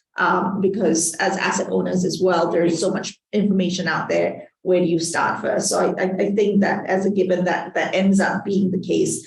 But as both Pat and Sam spoke, you need to then go beyond that. And then hence the benchmark providers like CHRB, like Ranking Digital Rights, like Know the Chain. And, the idea as well is that now companies who are being ranked by these corporate human rights benchmarkers, they're getting better at responding to it because they're hiring sort of, just what Sam said, they're proofing themselves. They're understanding the different methodologies that come into place and starting to use the right language so that they gain the points and, are faring better in the benchmarks. But I think the benchmark providers, the nonprofit benchmark providers are very well aware of that. And they're constantly sort of revising their methodologies to go deeper into it, to starting to look at the impacts of it. But I see we're out of time.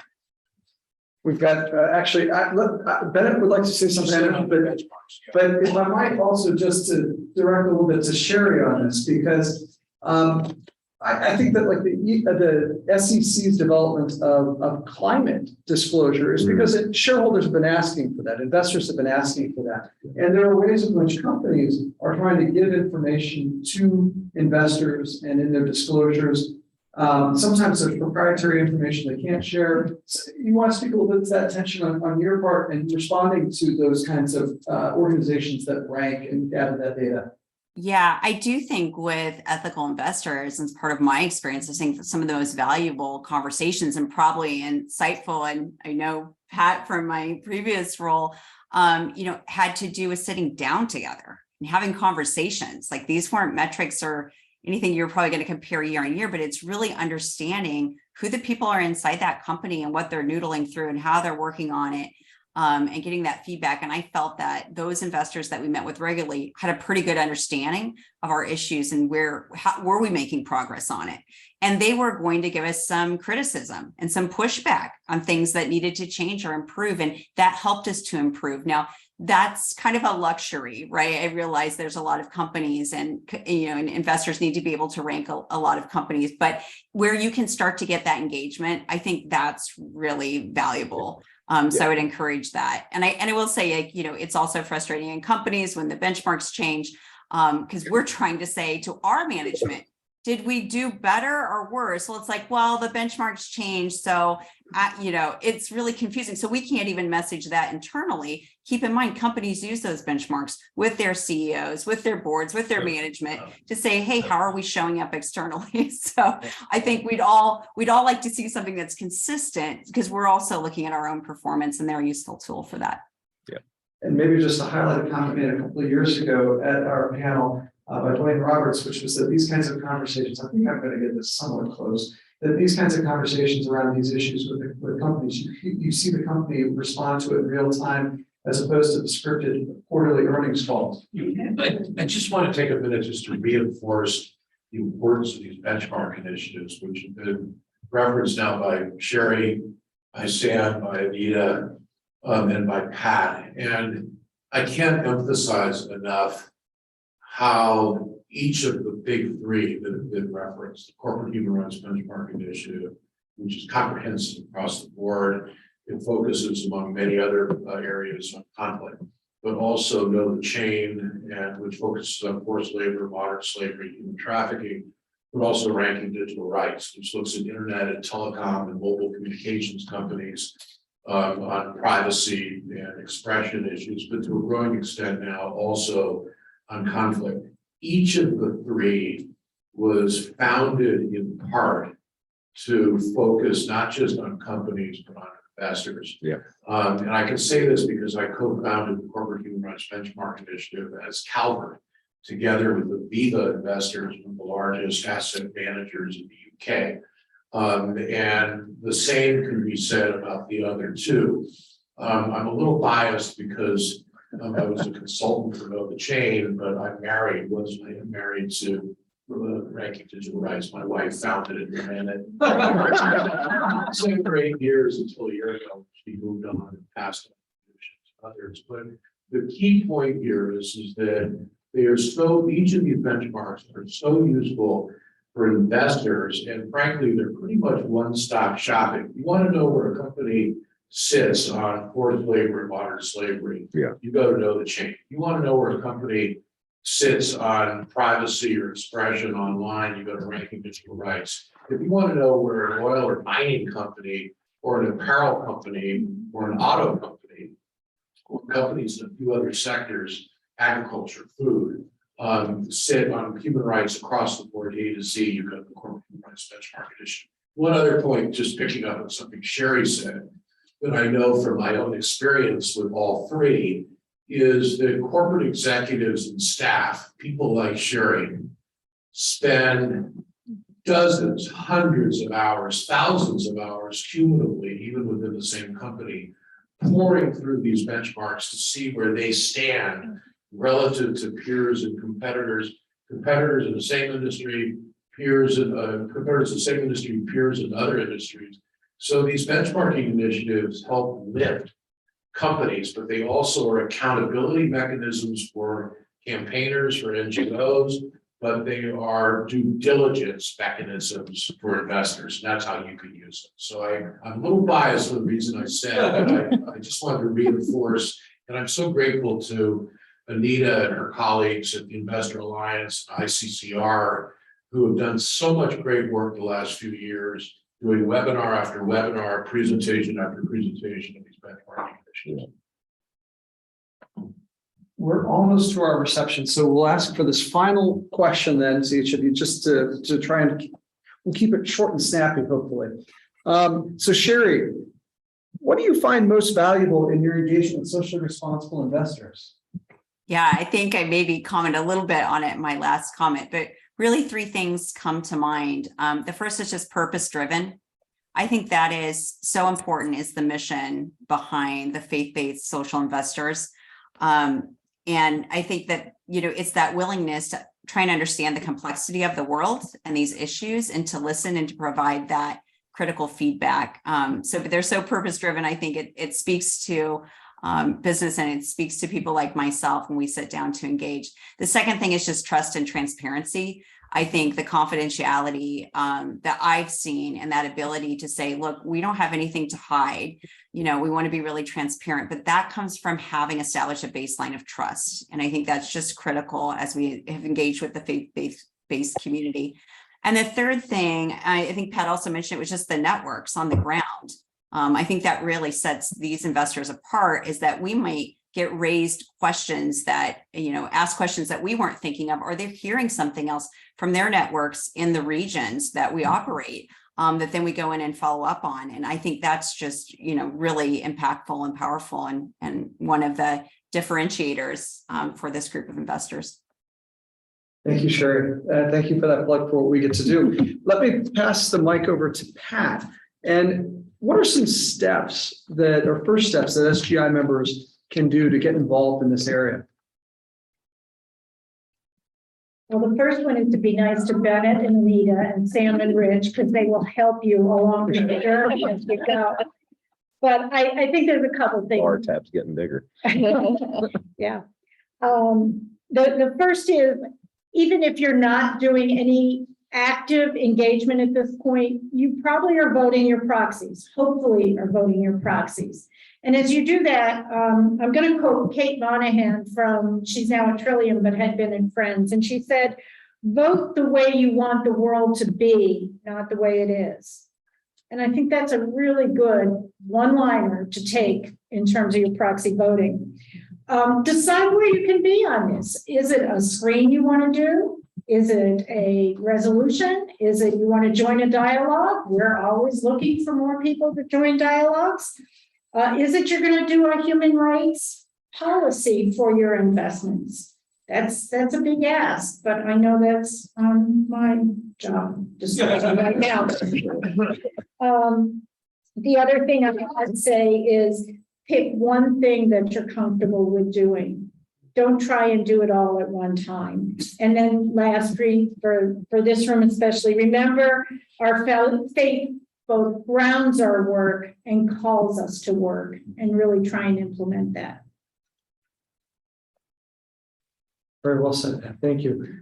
Anita, can you tell us a bit about how the Investor Alliance for Human Rights supports investors in these engagements?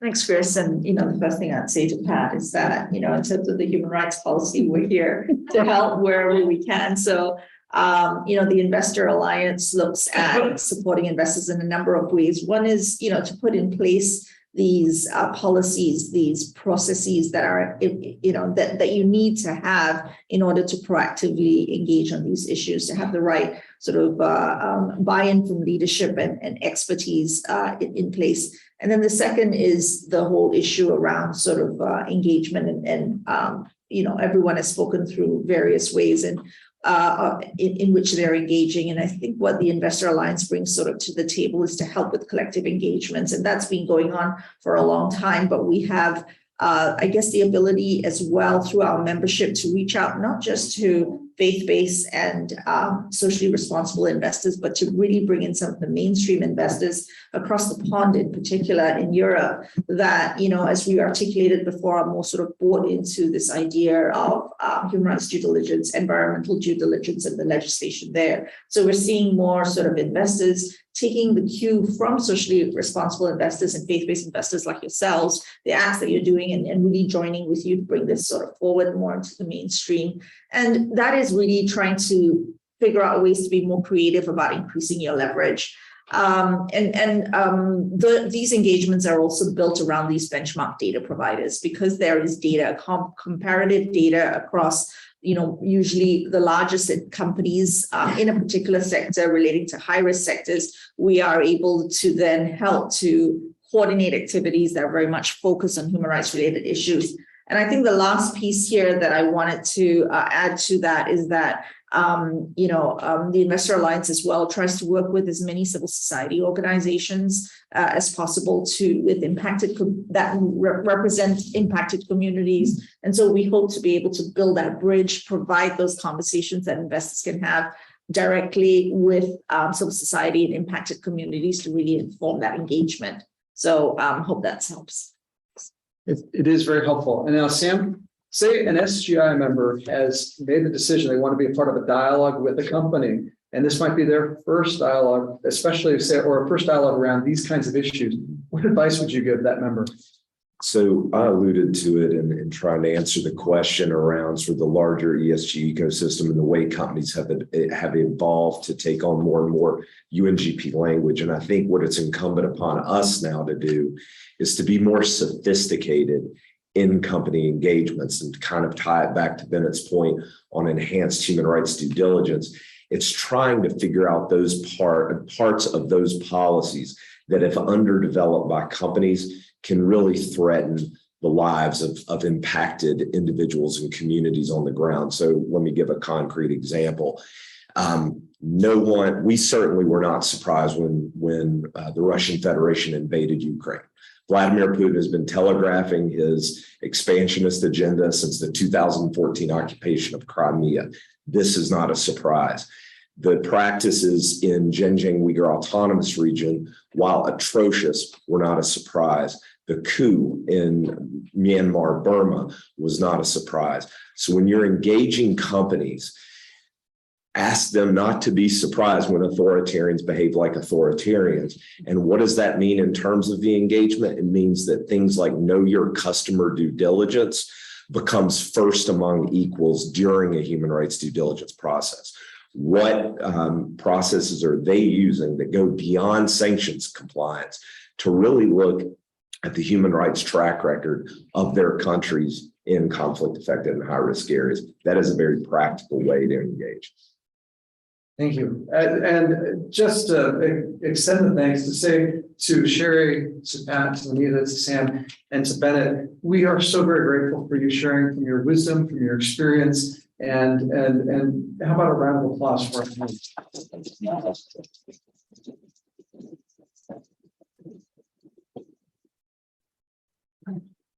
We're now in that part of our agenda where we move to the presentation from the Mike Crosby Award. And so I'd like to ask Dan Fredo of the School System St. Francis to come forward.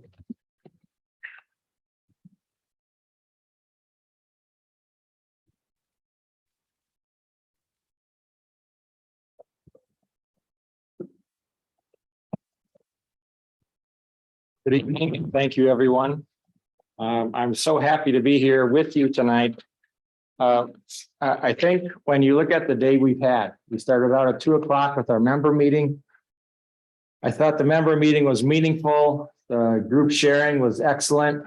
Then we step up a level and we come here to hear our keynote, Bennett Freeman, and his expertise in the field. And then we enjoy the panel that we just had. And it's just like, it's building and building to this crescendo, and it's not over yet.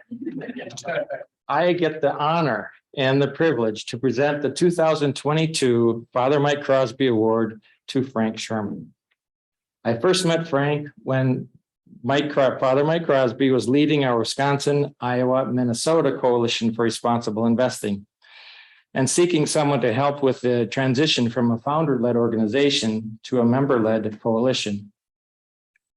Mike was running our coalition through the Capuchin Franciscan Corporation, and the congregation asked him to form a coalition as a standalone corporation with its own board of directors. Mind blowing. Frank was the answer to Mike's prayer for a confident, organized, dedicated, and loyal individual to help lead and run the coalition after Mike's passing. The board was grateful for Frank's leadership, organization, and corporate acumen. He set the course for independence and filed all the documents necessary to incorporate. With Frank's leadership, our coalition has grown to 35 faith and values-based members, expanding our regional footprint from Wisconsin, Iowa, Minnesota, and South Dakota to include Missouri, Indiana, and Michigan. Frank is dedicated, persistent, passionate, and our fearless leader. He is tireless and determined to make the world a better place for people and the planet.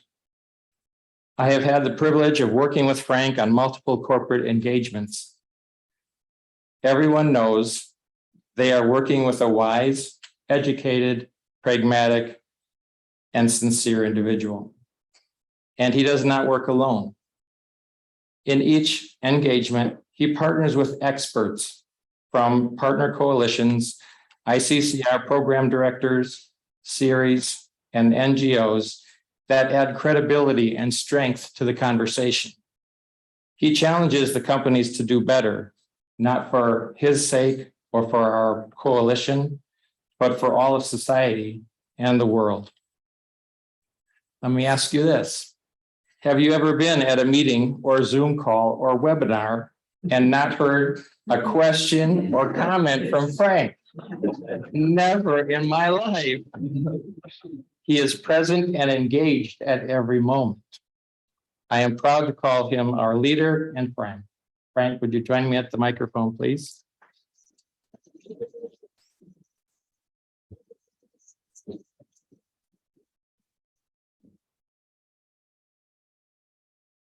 On behalf of your staff, the SGI board and membership, I am proud to honor you as the recipient of the 2022 Father Mike Crosby Award.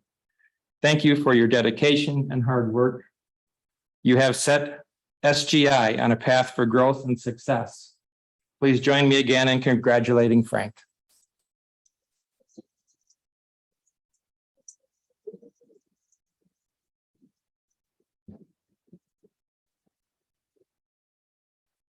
I'm going to put this down before I drop it. Pragmatic.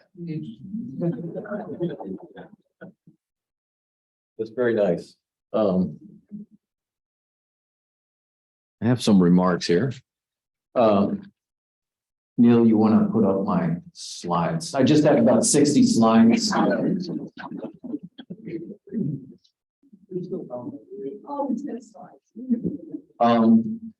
Yeah, thank you, Dan.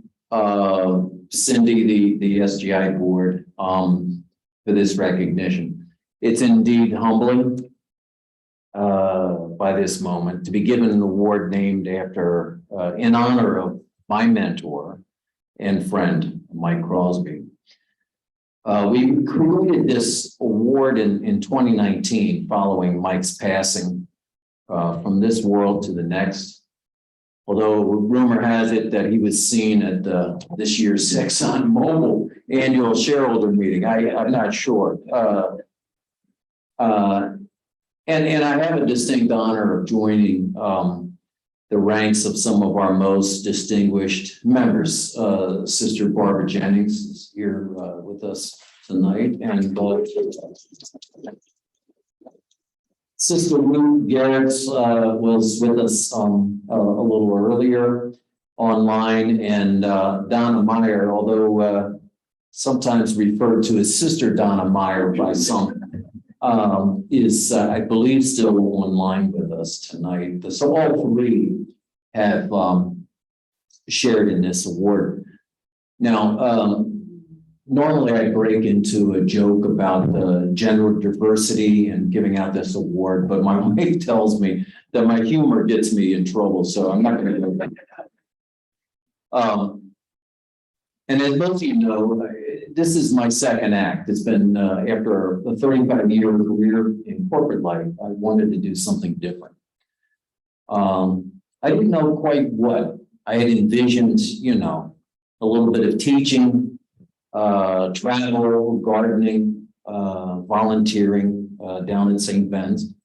And then someone asked Terry, my better half, to go to lunch. It was this, I met this rather fast moving, funny looking guy in a brown robe.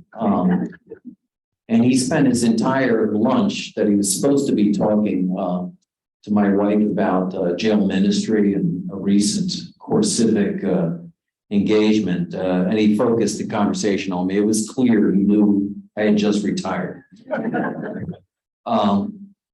And he proceeded to corner me over the next several years as I volunteered more and more time to this work. Frank, why are you bothering with those other trivial activities when I'm offering you the chance to change the world?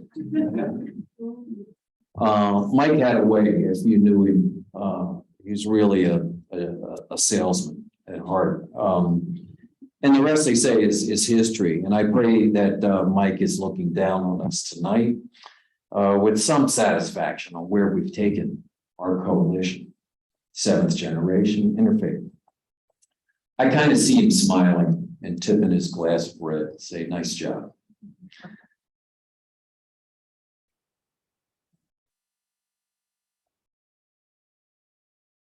I'm glad I got that one. Some of you, I've had the opportunity to meet my better half last night. Terry wanted to be here tonight. She's busy with her second act, and that's watching some of our 11 grandchildren. And if you're thinking about where I'll be spending my third act, you'll probably find me there. And I saw a quote from Serena Williams the other day. I'm not retiring, I'm evolving. And so I hopefully we all are evolving. So I want to conclude my remarks by lifting up my team. Chris, Natalie, and now our newest member, Christina. Can you guys stand up?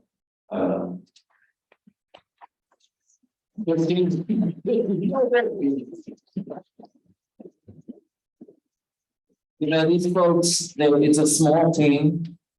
They come from very different paths, journeys, wealth of experience, and talents. And a spoiler alert, and maybe I should ask them to leave the room. They can make a lot more money somewhere else, but they don't. Because there is one thing that all this diverse team has in common, and that's a deep and passionate commitment to our mission. They simply want to change the world. So I'll end with probably overquoted quote from Margaret Mead. Never doubt that a small group of thoughtful, committed citizens can change the world. Indeed, it's the only thing that ever has. So peace and all good, God bless, and good night. Thank you.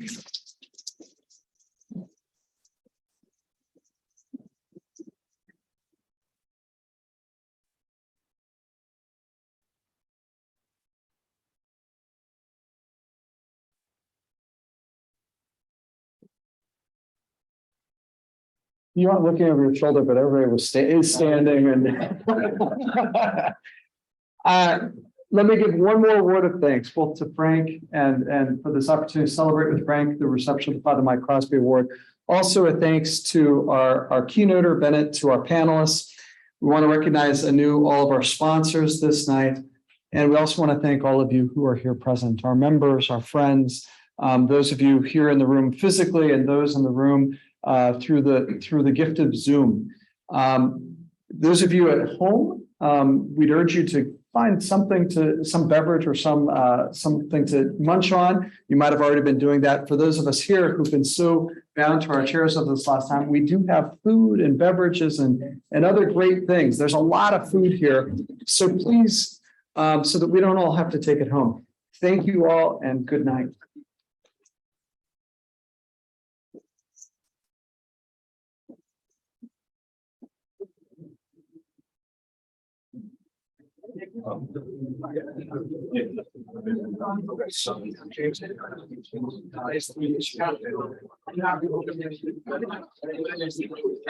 Sorry.